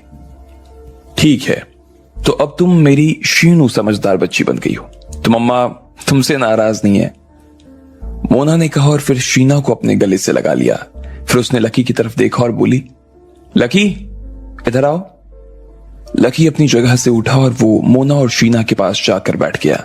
लकी ने देखा कि भले ही शीना देखने में काफी सुंदर थी, लेकिन उसका चेहरा मोना के चेहरे से मेल नहीं खाता था और उसकी शक्ल देखकर ऐसा भी लग रहा था जैसे वो कहीं खोई हुई सी थी। शीना, मैं तुम्हें इनसे मिलवाऊं? इनका नाम है लकी। क्या नाम है? मोना ने शीना को लकी की तरफ दिखाते हुए पूछा। लकी नाम है इनका, शीना ने अपनी मासूम सी आवाज में जवाब दिया। हाँ, और मैं बताऊं ये कौन है? ये तुम्हारे बड़े भाई हैं। ये आपकी मम्मी के बहुत अच्छे दोस्त हैं, इसलिए आगे से ये जब कभी हमारे घर आएंगे तो आप इनके साथ ऐसा नहीं करेंगी जैसा आज आपने किया। नहीं करेंगी ना? प्रॉमिस कीजिए। मोना ने शीना से कहा और अपनी हथेली उसकी तरफ आगे बढ़ा दी। नहीं करूंगी मम्मा, प्रॉमिस। शीना ने अपनी मासूम आंखों से पहले लकी और फिर मोना को देखते हुए कहा। लकी ने भी मुस्कुराते हुए शीना की तरफ देखकर अपना सिर हिला दिया, लेकिन वो देख पा रहा था कि शीना ने अभी उसे पूरी तरह से एक्सेप्ट नहीं किया था और वो सिर्फ ऊपर ऊपर ही हाँ कर रही थी। लकी को खुद जब इस बात का एहसास हुआ तो वो अंदर से थोड़ा सा घबरा गया था। मोना ने गहरी सांस ली और फिर शीना की तरफ देखते हुए बोली, हमने आपको नींद से जगा दिया क्या बेटा? चलो आओ, मैं आपको सुला देती हूँ। आ जाओ। लकी, तुम यहीं थोड़ी देर वेट करना, मैं इसे जरा सुला कर आती हूँ, मोना ने कहा और फिर वो शीना का हाथ पकड़कर उसे अपने साथ कमरे के अंदर ले आई। मम्मा, शीना को ना कहानी सुनने का मन कर रहा है। अगर उसको आपने कहानी नहीं सुनाई ना तो उसे नींद नहीं आएगी। आप शीना को ना वो राजकुमार वाली कहानी सुनाओ ना, जिसमें राजकुमार उड़ते हुए घोड़े पर आता है। शीना ने मोना से कहा। ठीक है, आप अंदर चलो और आराम से लेट जाओ, फिर मैं आपको वो उड़ते हुए घोड़े वाली कहानी सुनाती हूं। चलो, मोना ने कहा और उसे कमरे में ले जाकर अंदर से दरवाजा बंद कर दिया। जैसे ही वो अंदर गई, लकी की जान में जान आ गई। लकी उसकी और शीना की बातों को बाहर बैठकर सुन पा रहा था। अंदर से उन दोनों की बात करने की आवाज आ रही थी। लकी जो कि सोफे पर बैठा था, जब वो उनकी बातें सुन रहा था तो उसे बड़ा मजा आ रहा था और वो मुस्कुराए बिना रह नहीं पा रहा था। लगभग 20 मिनट के बाद ही मोना ने धीरे से कमरे का दरवाजा बंद किया और वो अपने कमरे से बाहर आकर लकी के पास बैठ गई। I am really sorry lucky, Sheena थोड़ी सी मोना ने लकी से माफी मांगते हुए कहा। अरे, इसमें सॉरी जैसी कोई बात नहीं है, शीना तो अभी काफी छोटी बच्ची है, लकी ने मुस्कुराते हुए कहा। वो शीना के बारे में और बातें जानना चाहता था। उसे समझ नहीं आ रहा था कि आखिर शीना थी कौन। भले ही शीना मोना को मां कहकर बुला रही थी, लेकिन वो मां बेटी लग नहीं रहे थे। लकी को समझ नहीं आ रहा था कि आखिर उन दोनों के बीच में रिश्ता क्या था। एक्चुअली शीना को ना मैंने अडॉप्ट किया था। इसकी मेंटल कंडीशन थोड़ी ठीक नहीं है। इसकी जो उम्र है वो 13 साल है, लेकिन फिर भी अभी भी इसका दिमाग पूरी तरह से डेवलप नहीं हो पाया। 3-4 साल के बच्चों जैसा व्यवहार है इसका, मोना ने कहा और उसकी आंखों में हल्की सी उदासी छा गई। अच्छा, तो ये बात है, लकी ने मोना से कहा। उसका हाल सुनकर लकी भी थोड़ा सा उदास हो गया था। वो देख पा रहा था कि शीना की किस्मत ठीक नहीं थी और इसलिए लकी को उसके ऊपर और ज्यादा दया आने लगी। लेकिन फिर उसके मन में अचानक एक सवाल आया और उसने पूछा, अच्छा, मगर अभी इसने मुझे मारा क्यों? ये मुझसे डर गई थी या मैंने इसे ऑफेंड कर दिया था? लकी आज पहली बार ही शीना से मिल रहा था और उसने उसके साथ कुछ भी नहीं किया था। फिर भी शीना को उसको मारने के पीछे की वजह समझ नहीं आ रही थी। यह सवाल सुनते ही मोना थोड़ा सा सकपका गई। उसके चेहरे पर उसकी झिझक साफ नजर आ रही थी। फिर उसने लकी की तरफ देखा और मुस्कुराते हुए बोली, नहीं, ऐसा कुछ नहीं है। हो सकता है कि इतनी रात को घर में अनजान आदमी को देखकर उसे थोड़ा डर लग गया हो, इसलिए उसने तुम्हारे ऊपर हमला कर दिया था। ओह अच्छा, लकी ने कहा, लेकिन वो समझ गया था कि मोना उससे कुछ ना कुछ तो छुपा रही थी और वो उसे बताना नहीं चाहती थी। लकी को भी लग रहा था कि ज्यादा पूछने पर शायद मोना अनकंफर्टेबल हो सकती थी, इसलिए वो अपनी जगह से उठा और बोला, ठीक है, तो फिर मैं निकलता हूं। तुम्हें जाना है? देखो टाइम काफी हो गया है, तो मुझे लगता है कि तुम्हें यहीं सो जाना चाहिए। मेरे घर में वैसे भी ढेर सारे कमरे हैं, तो दिक्कत नहीं होगी तुम्हें, मोना ने कहा। वो उसे रोकना चाहती थी, वैसे भी रात के 3 बज चुके थे और इस टाइम घर वापस जाना ठीक नहीं था, मगर लकी उसे परेशान नहीं करना चाहता था। मोना के काफी देर तक मनाने के बाद आखिरकार लकी मान गया और वो रात मोना के घर पर ही रुक गया। अगले दिन सुबह लकी जल्दी उठ गया था। मोना उससे भी पहले उठ गई थी और उसने उसके लिए नाश्ता बना दिया था। जब वो लोग टेबल पर बैठकर नाश्ता कर रहे थे तो लकी ने देखा कि शीना अभी भी लकी को उन्हीं नजरों से देख रही थी। उसे अभी भी लकी के ऊपर गुस्सा आ रहा था, लेकिन अब जब लकी को उसकी हालत समझ आ गई थी इसलिए उसे शीना के ऊपर दया आ रही थी। मम्मा, मैं बाहर जाकर थोड़ी देर खेलना चाहती हूँ, क्या मैं खेल सकती हूँ? नाश्ते के बाद शीना ने जिद करते हुए पूछा। नहीं शीना, आज नहीं, हमें अभी 2 दिन और वेट करना पड़ेगा बेटा। जब मम्मा के पास टाइम होगा ना तो वो आपको पार्क में खेलने के लिए लेकर चलेंगी, पक्का, प्रॉमिस। मोना ने शीना को कंफर्ट करने के लिए उसके सिर पर हाथ फेरा, लेकिन उसकी इस बात से शीना काफी नाराज हो गई थी। मोना, मुझे लगता है कि नीचे पार्क में कुछ एक झूले लगे हुए हैं, अगर तुम कहो तो मैं शीना को नीचे खिलाने के लिए लेकर चला जाता हूं,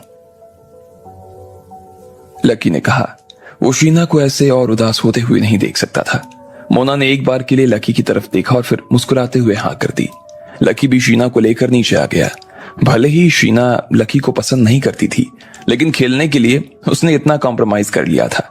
वहां पर ढेर सारे झूले लगे थे, लेकिन जिस तरह से शीना उसका इस्तेमाल कर रही थी उससे लकी को लग रहा था कि शीना को इन झूलों के बारे में ज्यादा आइडिया नहीं था, इसलिए उसने उसे एक एक झूले के बारे में समझाना शुरू कर दिया। शीना को भी समझ आ रहा था कि लकी को उसके चैलेंजेस समझ में आ रहे थे, इसलिए वो भी उसे पसंद करने लगी थी। धीरे धीरे वो लकी के साथ खेलने में इतना रम गई कि फिर उसे याद ही नहीं रहा कि वो लकी को पसंद नहीं करती थी। काफी देर तक खेलने के बाद शीना ने कहा, अब बस बहुत हुआ, मुझे और झूले नहीं झूलने। तो फिर क्या करना है आपको? लकी ने पूछा। मुझे ना घोड़े की सवारी करनी है, शीना ने लकी की तरफ देखते हुए कहा। लकी ने इधर उधर घूमकर देखा तो वहां पर कोई घोड़ा नहीं था, लेकिन शीना अभी भी उसी तरह से उसे देख रही थी। लकी भी उसका इशारा समझ गया, लेकिन उसे घोड़ा बनने में हिचक महसूस हो रही थी। सोच क्या रहे हो, चलो ना। शीना ने लकी को धक्का देना शुरू कर दिया। वो उसके घुटनों को अपने छोटे छोटे हाथों से मोड़ने की कोशिश कर रही थी। लकी समझ गया कि अब घोड़ा बनने की उसकी बारी थी और लकी भी अपने घुटनों पर बैठ गया। जैसे ही वो नीचे झुका, शीना उसके ऊपर चढ़ गई और लकी के सिर पर हाथ मारते हुए बोली, चल मेरे घोड़े तक बक तक, चल मेरे घोड़े तक बक तक। लकी कभी भी सपने में नहीं सोच सकता था कि वो इस तरह से घोड़ा बन जाएगा। शीना की स्कर्ट उसकी आंखों के ऊपर आ रही थी और वो ठीक से देख नहीं पा रहा था। इसके बाद वो जिस तरह से लकी को मार रही थी वो भी काफी तेज था। अब आगे क्या होने वाला था? कब तक चलता उन दोनों के बीच का ये खेल? कहीं शीना के इरादे इस खेल के बहाने कुछ और करने के तो नहीं थे? आपको क्या लगता है, क्या होंगे इन सभी सवालों के जवाब? कमेंट बॉक्स में कमेंट करके हमें जरूर बताएं और सभी सवालों के जवाब को जानने के लिए सुनते रहिए इंस्टा मिलियनेयर सिर्फ पॉकेट एफएम पर। लकी जब मोना के हाथ पर दवाई लगा ही रहा था कि अचानक उसके सिर पर किसी ने पिन फेंक दिया था, लेकिन उसकी परछाई देखकर ही लकी ने अपना सिर वक्त रहते बचा लिया था और देखा तो सामने एक 12 से 13 साल की एक बच्ची खड़ी थी जिसका नाम था शीना। वो मोना को मां कहकर बुला रही थी। बाद में मोना ने लकी को बताया कि उसने शीना को अडॉप्ट किया था और उसकी मेंटल कंडीशन ठीक नहीं थी। अगले दिन लकी शीना से दोस्ती करने के लिए उसे अपने साथ नीचे खिलाने ले गया, जहां पर शीना ने उसे घोड़ा बना दिया और उसकी सवारी करना शुरू कर दी। थोड़ी देर के खेल के बाद फिर से शीना और लकी ऊपर आ गए थे। मोना ने देखा कि उन दोनों के बीच जो दुश्मनी थी वो तो अब दोस्ती में बदल चुकी थी। मोना ये देखकर खुद बहुत हैरान हो गई थी। भले ही उसे उसके पीछे का कारण मालूम नहीं था, लेकिन फिर भी वो सब कुछ देखकर काफी खुश नजर आ रही थी। शीना को घर में छोड़कर लकी भी वहां से निकल गया। वहां से निकलते ही उसका ध्यान फिर से राधिका की ओर चला गया था। उसने अपनी जेब से फोन निकाला और रुस्तम से अपडेट लिया, लेकिन उसे रुस्तम की तरफ से कोई अपडेट नहीं मिल पा रहा था। इसी दरमियान 3 दिन बीत गए थे, लेकिन राधिका का अभी तक कोई अता पता नहीं था, कोई खोज खबर नहीं थी। लकी उसे याद करते हुए हर दिन कॉलेज वाले तालाब के पास आ जाता था और वहां बैठकर उसे याद करता रहता था। और जहां लकी बस बैठा बैठा पानी को निहारा करता, पानी पर राधिका का चेहरा उसे अक्सर दिखाई दे जाया करता था। इधर धीरे धीरे कॉलेज के आखिरी साल में जो बच्चे थे, उन्होंने भी हॉस्टल से अपना सामान निकालना शुरू कर दिया था। वो कॉलेज और हॉस्टल छोड़कर जा रहे थे। कॉलेज का माहौल उदास और गमगीन हो गया था और उन्हें जाता हुआ देख लकी और बाई उदास हो गए। लकी का कहीं भी मन नहीं लग रहा था, ना तो वो क्लास जा रहा था और ना ही अपने शोरूम पर। वो बस दिन भर तालाब के किनारे बैठा रहता। एक दिन जब ऐसे ही वो अकेलेपन में वहां बैठा था तो मोना का लकी को फोन आया। लकी, बिजी हो क्या? अगर नहीं हो तो क्या मेरी एक हेल्प कर सकते हो? मोना ने पूछा। नहीं, मैं बिजी नहीं हूं, बताओ क्या काम है? लकी ने उधर से जवाब दिया। मोना ने उसे बताया कि शीना ने आज उसकी नाक में दम कर दिया था। वो खेलने की जिद पर जिद किए जा रही थी और वो भी लकी के साथ। अब मोना के पास ना तो टाइम था कि वो शीना को खिलाने ले जा सके, और अगर वो ले भी जाती तो शीना उसके साथ खेलने के लिए राजी नहीं हो रही थी। हाँ, तो मैं ये कहना चाह रही थी कि अगर तुम आ जाते तो हेल्प हो जाती मेरी। मुझे एक्चुअली आज पार्लर के नए मालिक के साथ ना किसी मीटिंग के लिए बैठना पड़ेगा। तो मैं कब से शीना को समझाने की कोशिश कर रही हूँ, लेकिन मेरी बात ही नहीं सुन रही हो। क्या करूं मैं? आ जाओ प्लीज, मोना ने घबराते हुए कहा। अरे कोई दिक्कत नहीं है, मैं अभी तुम्हारे घर पर आ जाता हूं। तुम अपना काम निपटाओ, मैं शीना को देख लूंगा, लकी ने कहा और फोन काट दिया। फिर वो अपनी जगह से उठा और मोना के घर के लिए रवाना हो गया। लकी को थोड़ी सी चिंता हो रही थी। वो पीछे से शीना के रोने और चिल्लाने की आवाज सुन पा रहा था और इसलिए वो थोड़ा और घबरा गया। इधर लकी जैसे ही कॉलेज के दरवाजे के बाहर पहुंचा तो उसने अपने लिए एक टैक्सी बुला ली, लेकिन अचानक से उसे एहसास हुआ कि उसके साथ कुछ गलत हो रहा था। ना जाने वो क्या था, लेकिन उसे किसी ना किसी चीज की भनक जरूर लग रही थी। लकी एक बार के लिए देखने को पीछे घूमा, लेकिन उसे कुछ नजर नहीं आया। वहां पर सब नॉर्मल था। लकी ने अपना सिर नाम में हिलाया और इतने में उसके सामने ऑटो आकर रुक गया। लकी उसमें बैठा और मोना के घर के लिए रवाना हो गया। मोना ने उसे थैंक्स कहा और शीना को उसके हवाले करके वहां से निकल गई। अच्छा सुनो, यहाँ पास में ना उमंग प्लेग्राउंड है, तुम शीना को खिलाने के लिए वहां पर ले जा सकते हो, मोना ने कहा। वहां पर क्यों? लकी उमंग के बारे में जानता था। उसे पता था कि वो लोग मानसिक रूप से अलग बच्चों के साथ वहां पर खेलते थे, क्योंकि वहां पर शीना को भी बच्चे मिलेंगे, वो शीना के जैसे ही मिलेंगे। इसे वहां पर घुलने मिलने में कोई दिक्कत नहीं होगी और ना ही कोई इसे अलग नजरों से देखेगा, मोना ने कहा। वो जानती थी कि शीना नॉर्मल बच्चों के बीच में घुल मिल कर नहीं रह सकती थी। अगर वो रह भी पाती तो लोग उसे उस तरह से नहीं देखते जैसे वो बाकी बच्चों को देखा करते थे। इसलिए मोना उसे वहां भेजना चाहती थी। हालांकि उसे ये बात अपने दिल में बहुत चुभती थी, लेकिन वो चाहकर भी इसका कुछ नहीं कर सकती थी। ठीक है, समझ गया मैं, लकी ने कहा और शीना की तरफ देखने लगा। जैसे ही उसने शीना को देखा तो ना जाने क्यों उसे फिर से उस पर दया आने लगी। इधर मोना ने लकी को और 2-4 चीजें बताई और उसके बाद लकी शीना को लेकर अपने साथ पार्क की तरफ रवाना हो गया। वहां पहुंचते ही लकी ने देखा कि वहां पर ढेर सारे खिलौने और झूले थे जो सिर्फ इस तरह के बच्चों के लिए बनाए गए थे। लकी को उन्हें देखकर बड़ी खुशी हो रही थी और उसने शीना के साथ कब खुद भी खेलना शुरू कर दिया उसे पता ही नहीं चला। शीना वहां लकी और बाकी बच्चों के साथ खेलकर काफी खुश हो रही थी और उसके साथ खेलते खेलते लकी भी जो उदास था वो उसकी उदासी छट रही थी। इधर 1 घंटे तक लगातार खेलने के बाद लकी शीना को लेकर उमंग के स्कूल में आ गया। उन दोनों ने खाना खा लिया और फिर सीधा स्कूल की बिल्डिंग में दाखिल हो गए। उस स्कूल की बिल्डिंग कुछ खास बड़ी नहीं थी और वो किसी आम स्कूल की जैसी ही थी। वहां पर बच्चों से बहुत ज्यादा कम फीस ली जाती थी और उसमें ज्यादातर पैसे चंदे से ही आते थे। यहाँ पर वो लोग चंदा दिया करते थे जो इस तरह के बच्चों की मदद करना चाहते थे। लकी शीना को अपने साथ स्कूल की क्लास की तक ले गया था। उसने देखा वहां पर बच्चों की उम्र चाहे 6 साल हो या 16, लेकिन सब लोगों का बर्ताव लगभग एक जैसा ही हुआ करता था। जैसे ही शीना ने अपनी उम्र के बच्चों को देखा तो लकी से अपना हाथ छुड़ाकर सीधा उन बच्चों की तरफ भाग गई। उसके उत्साह को देखकर लकी समझ गया कि वो यहाँ पहले भी बहुत बार आ चुकी थी। शीना जाकर 2 लड़कियां और 1 लड़की के पास खड़ी हो गई। वो उनसे ऐसे बातें कर रही थी जैसे वो लोग एक दूसरे को बहुत पहले से जानते थे। वो वो देखने में ऐसे लग रहे थे जैसे बहुत ही आम बात कर रहे हों, लेकिन जब लकी ने उनकी बात सुनी तो बहुत ही बचकानी सी थी।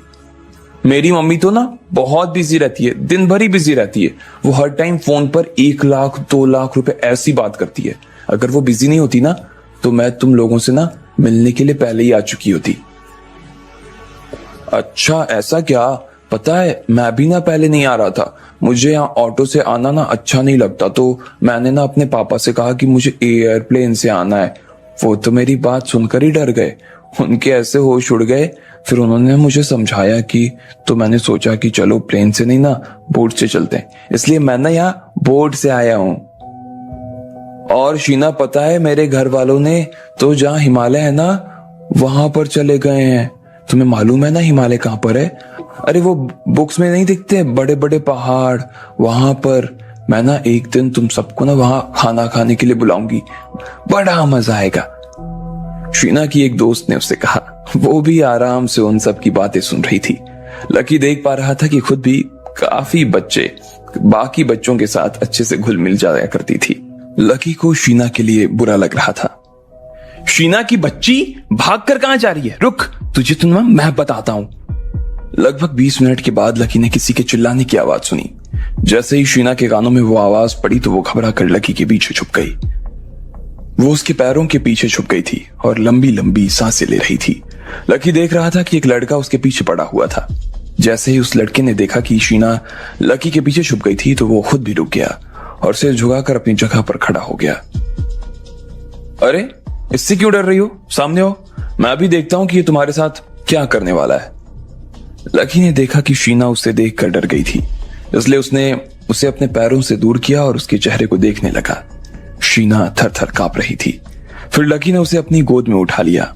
जैसे ही उसने शीना की कमर पर अपना हाथ रखा तो शीना जोर से चिल्ला उठी। लकी को समझ नहीं आया कि वो चिल्ला क्यों रही थी। फिर जब लकी ने उसका टॉप उठाकर कमर पर देखा तो पाया कि उसके ऊपर लाल और बैगनी निशान बने हुए थे। लकी ने जैसे ही वो निशान देखा तो उसे गुस्सा आ गया। वो समझ गया था कि शीना को ये निशान उसी लड़के ने दिए थे और वो उस लड़के को सबक सिखाने के लिए उसकी तरफ आगे बढ़ने लगा। लकी तुम कहां जा रहे हो? शीना ने अपने घाव को सहलाते हुए कहा। इस लड़के ने तुम्हें मारा है ना? रुको मैं इसे अभी सबक सिखाता हूं, फिर ये खुद आकर ना तुमसे माफी मांगेगा, देखना। लकी ने कहा और उस लड़के की तरफ जाने लगा। अरे रुको, ये सब इस लड़के ने नहीं किया है। शीना ने लकी को देखा और फिर जोर जोर से हंसने लगी। लकी भी आगे बढ़ने से पहले रुक गया और फिर शीना के पास आकर उससे पूछा, इसने नहीं किया है तो फिर किसने किया है? वो ना। शीना के चेहरे का रंग अचानक से गायब हो गया था और उसकी आंखों में से आंसू बहने लगे। उसने अपना सिर नीचे झुका लिया और अगले ही पल उसकी सिसकी की आवाज लकी के कानों में पड़नी शुरू हो गई। शीना, रो क्यों रही हो तुम बच्चा? मुझे बताओ क्या हुआ तुम्हारे साथ और किसने किया? मैं अभी उस आदमी को ना तुम्हारे सामने लाकर खड़ा करूंगा और देखना वो तुमसे माफी भी मांगेगा, और अगर नहीं मांगी ना तो मैं उसके साथ भी वही करूंगा जो उसने तुम्हारे साथ किया है। लकी ने उसे समझाते हुए कहा। उसने देखा तब तक शीना की नाक लाल हो चुकी थी और वो काफी उदास नजर आ रही थी, लेकिन वो जैसे ही लकी की आंखों में देख रही थी तो उसे अपनापन सा महसूस हो रहा था। मुझे नहीं मालूम कि मेरे साथ ये किसने किया। जब रात होती है ना तो एक खतरनाक आदमी हमारे घर के अंदर घुस आता है। पहले तो वो मुझे बहुत परेशान करता है और फिर मम्मा को भी परेशान करने लगता है। वो उन्हें गले लगाने की कोशिश करने लगता है। फिर मम्मा को ना छुड़वाने के लिए मैं उसे मारती रहती हूँ ना तो वो मुझे मारता है और फिर वो मम्मा को भी मारता है और फिर उन्हें खींच कर ना अपने साथ कमरे में ले जाता है और अंदर से दरवाजा बंद कर देता है। मैं अंदर जाने की कोशिश करती हूँ, खूब दरवाजा बजाती हूँ, लेकिन वो खोलता ही नहीं। अंदर से ना फिर मम्मा की चिल्लाने की आवाज आने लगती है और फिर मैं और ज्यादा डर जाती हूँ।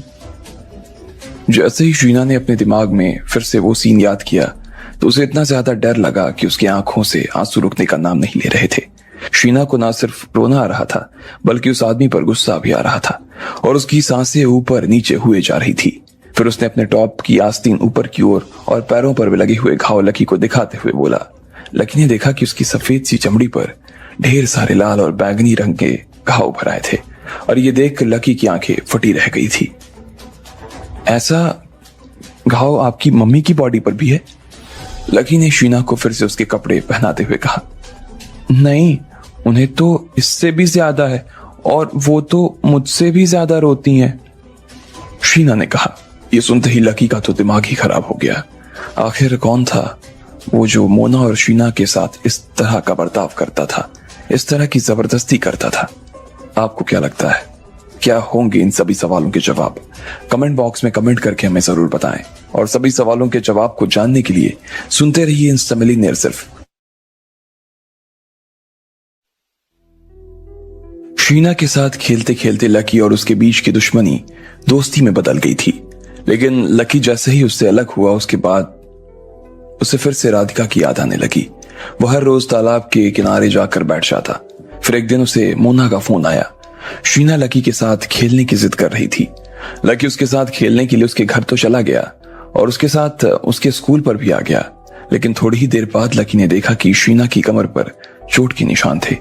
जब उसने उससे उन निशानों के बारे में पूछा तो उसे पता चला कि ये निशान किसी आदमी ने उसे दिए थे जो मोना के साथ भी जबरदस्ती करता था। तुम्हें मालूम है बच्चा वो कैसा दिखता है? लकी ने शीना से पूछा। ना जाने क्यों से ये सब बातें सुनकर गुस्सा आने लगा था। नहीं, हर बार ना कोई नया आदमी आता था, इसलिए मुझे ठीक से ना किसी का चेहरा याद नहीं आ रहा। लेकिन हाँ, तुम जब आखिरी बार घर आए थे ना, तुम मुझे भी यही लगा कि तुम भी मम्मी के साथ मारपीट करने वाले हो, उन्हें परेशान करने वाले और उन्हें जबरदस्ती कमरे में ले जाकर ना बंद कर देने वाले हो, इसलिए मैंने तुम्हें मारा था, शीना ने अपनी उस रात की हरकत पर सफाई देते हुए कहा। अच्छा, नहीं ठीक है, कोई बात नहीं, मैं समझ चुका हूं। और हाँ, जब तक मैं तुम्हारे साथ में हूं ना, तब तक कोई भी आदमी ना तो तुम्हें और तुम्हारी मम्मी को परेशान कर पाएगा, वादा है मेरा। लकी ने शीना की पीठ थपथपाते हुए कहा। उसने पहले ही इस बारे में सोचना शुरू कर दिया था कि वो किस तरह से शीना और मोना को बचा सकता था। चलो लकी, अब मुझे ना जाने दो, मुझे जाकर ना पिंटू से माफी मांगनी है। मैं तो हमेशा ही उसके डॉग के साथ खेलती थी और मैं उससे ये भी कहती थी कि एक दिन ना मैं उससे भी अपने डॉग के साथ खेलने दूंगी, लेकिन मेरे पास तो कोई डॉग ही नहीं है। शीना ने लकी की तरफ मुस्कुराते हुए देखा और कहा, फिर उस छोटे लड़के की तरफ भागने लगी। जब लकी ने देखा कि शीना उस लड़के का हाथ पकड़कर उससे माफी मांग रही थी तो लकी के चेहरे के भाव भी अपने आप बदल गए। वो देख शीना को रहा था, लेकिन वो सोच मोना के बारे में रहा था। उसने कभी भी सपने में नहीं सोचा कि शीना जैसी इतनी पॉजिटिव लड़की के साथ जिंदगी में ऐसा कुछ हो रहा था। वो इतनी परेशानी से जूझ रही थी, इस बात का अंदाजा लकी को जरा भी नहीं था। जब वो अपने ही ख्यालों में खोया था, ठीक तभी उसे पीछे से किसी की मीठी सी आवाज आई। वो पलटा, उसने देखा कि मोना उसकी तरफ देखकर मुस्कुरा रही थी। मेरा काम पूरा हो गया लकी, इसलिए मैं यहां आ गई हूं। तुमने मेरे लिए इतना कुछ किया, उसके लिए thank you so much, Mona ने लकी की तरफ देखते हुए कहा। अरे नहीं, इसमें थैंक यू वाली कौन सी बात है यार, लकी ने मोना की तरफ देखते हुए कहा। वो अभी उसके बारे में ही सोच रहा था और जैसे ही उसने मोना को अपनी आंखों के सामने देखा तो तुरंत उसकी आंखों में उसके लिए इज्जत और ज्यादा बढ़ गई। शीना कहाँ है? मोना ने लकी के आसपास देखते हुए कहा। उसे शीना कहीं भी नजर नहीं आ रही थी। शीना उधर छोटे बच्चों के साथ खेल रही है, लकी ने अपनी उंगली से इशारा करते हुए बताया। लेकिन जैसे ही उसने अपनी उंगली से इशारा करते हुए शीना की दिशा में देखा तो उसके होश उड़ गए। वो देख पा रहा था कि शीना तो वहां थी ही नहीं। फिर वो इधर उधर देखने लगा, लेकिन उसे शीना कहीं नजर नहीं आ रही थी। लकी तुरंत अपनी जगह से उठा और उस छोटे बच्चे की तरफ भागने लगा जो कि अभी शीना के साथ खेल रहा था। शीना कहाँ है? लकी ने उस बच्चे का कंधा पकड़ते हुए पूछा। उसकी आवाज में उसकी घबराहट साफ नजर आ रही थी। शीना को तो उसके पापा ले गए, वो लोग उस दरवाजे से बाहर निकल गए, उस लड़की ने कहा और हंसने लगा। एक पल के लिए तो लकी को उसकी हंसी पर गुस्सा आ रहा था, लेकिन फिर उसने अपने आप को शांत किया। वो अपनी जगह से खड़ा हुआ और घबराते हुए मोना की तरफ देखने लगा। उसने देखा कि मोना ने ये खबर सुनी तो उसकी आंखों से आंसू बहने लगे। उसे कब लेकर गए? लकी ने बिना देर किए फिर से उस लड़की की तरफ पलट कर देखा और उससे पूछा, लेकिन उस लड़के को खुद भी मानसिक बीमारी थी और इसी वजह से वो इतने साफ तरीके से पूरी बात नहीं बता सकता था। देखो तुम चिंता मत करो, बस मेरे पीछे पीछे आ जाओ, लकी ने मोना को समझाते हुए कहा। वो मोना को पूरी तरह से दिलासा देने की कोशिश कर रहा था, लेकिन मोना की आंखों में से आंसू आने शुरू हो गए थे। फिर वो मोना को अपने साथ लेकर स्कूल की एक टीचर के पास गया और वहां से वो स्कूल के कंट्रोल रूम में चला गया। वहां जाते ही उसने सीसीटीवी फुटेज चालू कराया। उसमें शीना को ले जाने वाली तस्वीर देखी। लकी ने देखा कि दो अधेड़ उम्र के आदमी शीना की तरफ देखकर हाथ हिला रहे थे और वो स्कूल के कोने वाले दरवाजे पर खड़े थे। उन दोनों के हाथ में ही चॉकलेट मिल्क शेक की बोतल थी। शीना उन्हें देखकर बहुत खुश हो गई और वो दौड़ते दौड़ते दरवाजे के पास चली गई। वो दोनों भी शीना के अपने पास आने का इंतजार कर रहे थे। जब शीना उनके पास आई तो उनमें से एक आदमी ने शीना को गले लगा लिया और फिर उसके मुंह पर अपना हाथ रख दिया। इसके बाद उन दोनों ने उसे उठाया और उसे अपने साथ लेकर भाग गए। मुझे माफ कर देना मोना। लकी ने पलटकर मोना को देखा और कहा। इस वक्त उसे अपने आप से भी नफरत हुए जा रही थी। जो अभी हुआ था उसे देखने के बाद तो लकी को खुद अपने आप से नफरत होनी शुरू हो गई। इन सब फालतू की बातों का ना कोई मतलब नहीं है लकी। मुझे बस मेरी बेटी वापस चाहिए। किसी भी हालत में मुझे मेरी बेटी वापस चाहिए, अभी के अभी। मोना ने लकी के ऊपर चिल्लाते हुए कहा। वो अपनी दर्द बड़ी मुश्किल से सह रही थी और उसे अब ये नहीं सहा जा सकता था। वो चिल्लाना तो नहीं चाहती थी, लेकिन वो चिल्लाए बिना अब रह भी नहीं सकती थी। उसकी आंखों से फिर से आंसू बहने शुरू हो गए। सबसे पहले पुलिस को फोन करो और तुम चिंता मत करो, मैं कैसे भी करके शीना को ढूंढ निकाल पाऊंगा, वादा है, लकी ने कहा और फिर तेजी से बाहर की तरफ जाने लगा। इधर मोना ने अपना फोन निकाला और पुलिस को फोन मिलाने लगी। जैसे ही उसका फोन लगा वो खुद भी लकी के पीछे पीछे भागने लगी थी। स्कूल दरवाजे से बाहर आते ही लकी ने सबसे पहले उस दिशा में भागना शुरू कर दिया जिस दिशा में वो लोग बच्ची को लेकर भाग गए थे। उसे कुछ आभास हो रहा था और उसी आभास के भरोसे वो 1 किलोमीटर तक भागता रहा। फिर एक गली के पास जहां से 2 रास्ते जा रहे थे, लकी ने किसी बच्ची के चिल्लाने और रोने की आवाज सुनी। जहां से ये आवाज आ रही थी लकी ने तुरंत ही घूमकर उस दिशा में देखा और फिर वो उस दिशा में फर्राटे से दौड़ने लगा। ये वही है, मोना ने पीछे से चिल्लाकर कहा। वो खुद भी लकी से ज्यादा दूर नहीं थी और उसने उन दोनों लोगों को पहचान लिया था जो उस वैन के पीछे छुपे हुए थे। ये वही लोग थे जो शीना को स्कूल के गेट से उठाकर ले गए थे। उनमें से एक ने शीना को कमर से पकड़ रखा था और उसने दूसरे से उसके सिर पर हाथ रखकर उसके मुंह को दबा दिया था, लेकिन उन दोनों के चेहरे पर दर्द के भाव साफ नजर आ रहे थे। उन्हें देखकर ऐसा लग रहा था जैसे उन दोनों को ही शीना ने अभी काटा था और वो दर्द के मारे कराह रहे थे। लकी ने जैसे ही उन दोनों को देखा उसके बाद उसने ज्यादा कुछ नहीं सोचा और सीधा भागते हुए उन दोनों की तरफ जाने लगा। तुम्हें मालूम है ना तुम किसके साथ खेल रहे हो? आगे जिंदा रहना है या नहीं रहना है? जैसे ही उन लोगों ने देखा कि लकी उनकी तरफ बढ़ता हुआ आ रहा था तो उनमें से एक आदमी ने तेजी से चिल्लाते हुए कहा और वो खुद भी भागते हुए लकी की तरफ आगे बढ़ने लगा। उसे देखकर ऐसा लग रहा था कि वो लकी के ऊपर हमला करने वाला था। वो 2 थे और लकी अकेला। ऐसे में लकी अगर उनके पास कुछ भी कर देता तो फिर उनकी हालत खराब हो सकती थी, इसलिए वो पहले ही लकी को चुप करवा देना चाहते थे। अरे बाप रे! इससे पहले कि वो दोनों अपनी तरफ से कुछ कह पाते लकी ने हवा में उछलकर एक ही लात में उन दोनों को उड़ा दिया था। बचपन से ही उसके घर में उसे मार्शल आर्ट्स, टाइकोंडो और जूडो की ट्रेनिंग दी गई थी, इसलिए लकी की लात खाते ही वो दोनों नीचे जमीन पर गिर गए। लकी फिर आगे गया और उनमें से एक की गर्दन को उसके हाथ से पकड़ लिया और दूसरे की गर्दन को पैर से दबोचते हुए बोला, शीना कहाँ है? कहाँ है शीना? इधर मोना ने पास आकर शीना को गाड़ी में पहले देख लिया था, लेकिन वो उसमें नहीं थी। अरे भाई, तुम किसके बारे में बात कर रहे हो और हमें क्यों मार रहे हो? हमें तो कुछ मालूम नहीं। कौन शीना? किसकी शीना? उस आदमी ने कहा, लेकिन उसे मालूम नहीं था कि लकी पहले ही कैमरा देख चुका था और उसमें उन दोनों की शक्ल साफ नजर आ रही थी। फिर वो चालाकी से लकी की पकड़ से बच निकलने की कोशिश में लगे थे। अचानक से लकी ने उस आदमी के गाल पर एक थप्पड़ लगाया और उसके बाद उसकी नाक से खून बहने लगा। उस आदमी को अचानक से अपनी नाक के आसपास एक जोरदार दर्द महसूस हुआ। उसकी नाक से खून और आंखों से आंसू एक ही वक्त बहने लगे थे। अब तुम मुझे बताओगे या नहीं? कहां है वो लड़की? लकी ने फिर से उन दोनों के ऊपर दबाव बनाते हुए कहा। बोल रहा हूं। आप रुक जाओ, मैं बोल रहा हूं। इधर से उस आदमी ने कहा। अब उसकी हिम्मत नहीं थी कि वो लकी से और झूठ बोल सके। वो लकी से कुछ बात नहीं छिपाना चाहता था और उसने लकी के सामने हाथ जोड़ते हुए कहा, हम ना उसे अपने साथ गाड़ी में डाल रहे थे, लेकिन इतने में एक आदमी आया और उसने हमें मारा और हमारे साथ बच्ची को छुड़वा कर ले गया। इससे पहले कि हम उसे रोक पाते, वो आदमी बच्ची को अपने साथ लेकर ना यहाँ से गायब हो गया।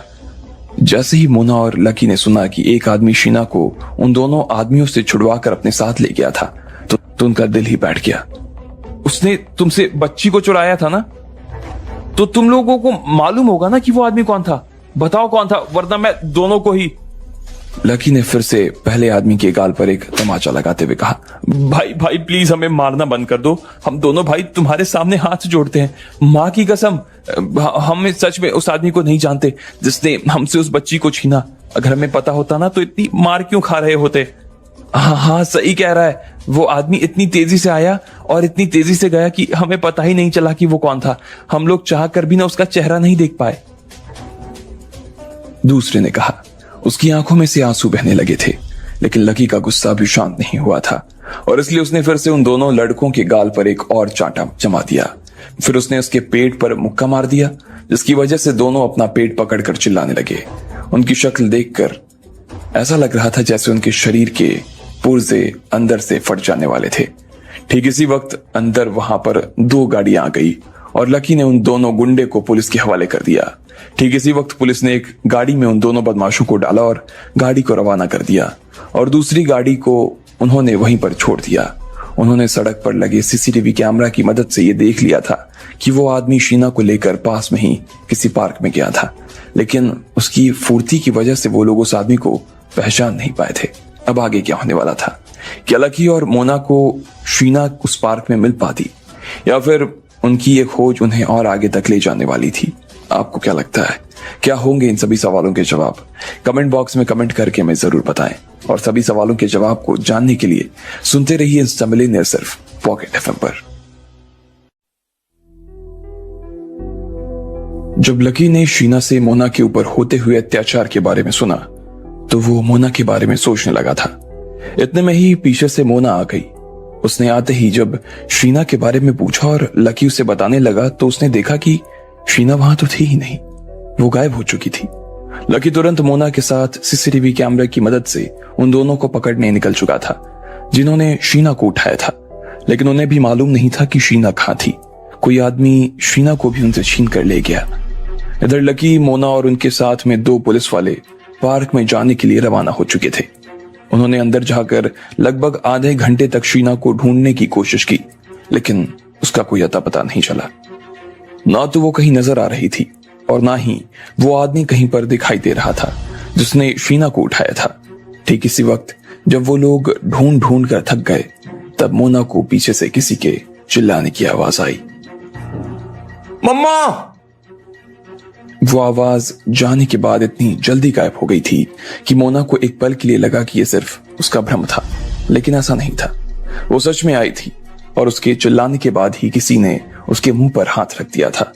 ना सिर्फ मोना ने बल्कि लकी ने भी, और लकी के साथ पुलिस वालों ने भी उस आवाज को सुना था। शीना! मोना ने चिल्लाते हुए कहा। फिर वो उस दिशा में बढ़ने लगी जिस दिशा में वो आवाज आ रही थी। लकी और बाकी लोग भी उस दिशा में घूमे और वो मोना की तरफ आगे जाने लगे, लेकिन उन्होंने देखा कि उनके आगे काफी घने पेड़ और झाड़ थे। लकी ने मोना को शांत करने के लिए इशारा कर दिया। इस वक्त किसी भी तरह का शोर शराबा उनके लिए उल्टा पड़ सकता था। फिर लकी ने उन दोनों पुलिस वालों को देखा और फिर तीनों ने मोना को अपने पीछे छुपा लिया। वो लोग एक एक करके झाड़ियों के अंदर जाने लगे थे। इधर से लकी को अंदर से किसी की आवाज आ रही थी। वो समझ गया था कि वो आदमी और शीना उन झाड़ियों के पीछे ही छुपे हुए थे। अचानक से वो हरा सा पेड़ थोड़ा सा हिलने लगा। उन झाड़ियों में से एक इंसान निकल कर आ गया। उसने अपने चेहरे पर एक सफेद रंग का मास्क पहना हुआ था। वो कोई और नहीं बल्कि श्रीकांत था, जिसके ऊपर लकी ने पार्लर में वार किया था। श्रीकांत ने लकी को देखा और फिर शीना को उसके सामने लाकर खड़ा कर दिया। शीना! जैसे ही मोना ने अपनी बेटी को अपनी आंखों के सामने देखा तो वो खुशी के मारे पागल हो गई और दौड़ते हुए उसके पास जाने लगी, लेकिन लकी ने बीच में ही उसे रोक दिया था। वो देख रहा था कि अभी उन लोगों के बीच में श्रीकांत खड़ा था और लकी उसके ऊपर इतनी आसानी से भरोसा नहीं कर सकता था। वो जानता था कि श्रीकांत किसी भी वक्त फिर से मोना या शीना के ऊपर हमला कर सकता था। वो घबराई हुई आंखों से श्रीकांत को देखने लगा। उस लड़की को चुपचाप हमारे हवाले कर दो, वरना। उन दोनों पुलिस वालों ने श्रीकांत के ऊपर बंदूक तानते हुए कहा, लेकिन श्रीकांत ने शीना को पकड़ लिया था। मैं कुछ, वो शायद कुछ कहना चाहता था, लेकिन इससे पहले कि वो अपनी बात पूरी कर पाता, इतने में पुलिस वालों ने उसके घुटने पर फायरिंग करनी शुरू कर दी। उन्हें डर लग रहा था। जब श्रीकांत ने शीना को फिर से पकड़ लिया था तो उन्हें लग रहा था कि वो शायद शीना के साथ फिर से कुछ करने वाला था, लेकिन जैसे ही श्रीकांत को पहली गोली लगी, वो नीचे जमीन पर गिर गया। उसने शीना को पकड़ा हुआ था और शीना भी इसलिए उसके साथ पीछे पीछे जा गिरी। उन दोनों के नीचे गिरते ही लकी और मोना सीधा शीना को उठाने के लिए उसकी दिशा में भाग पड़े।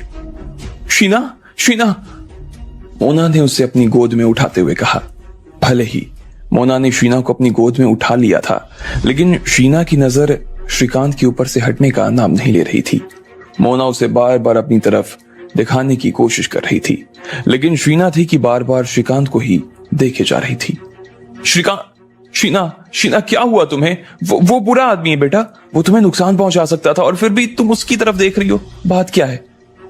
मोना ने शीना को समझाते हुए कहा। नहीं मम्मा, श्रीकांत बुरा आदमी नहीं है। श्रीकांत तो मेरा दोस्त है और उसने ही मुझे उन गुंडों से बचाने के लिए उनकी पिटाई की और मुझे ना उनसे छुपाते हुए जल्दी से यहाँ ले आया। मम्मा मुझे जाने दो, नीचे उतारो मुझे श्रीकांत को देखना है, छोड़ो मुझे, शीना ने कहा। उसकी आंखों से आंसू बहने लगे थे। इधर शीना की बात सुनते ही सब लोगों के तो होश ही उड़ गए, लेकिन लकी ने शीना और मोना की ये बात नहीं सुनी थी। उसने तो श्रीकांत को अपने पैर के नीचे दबाया हुआ था। उसने उसकी छाती पर पैर रखा हुआ था और वो उसकी आंखों में गुस्से से देखे जा रहा था। बता बता बता, तूने शीना को किडनैप क्यों किया? किसके कहने पे किया? बता। लकी की आवाज जैसे श्रीकांत के कानों में गरज रही थी।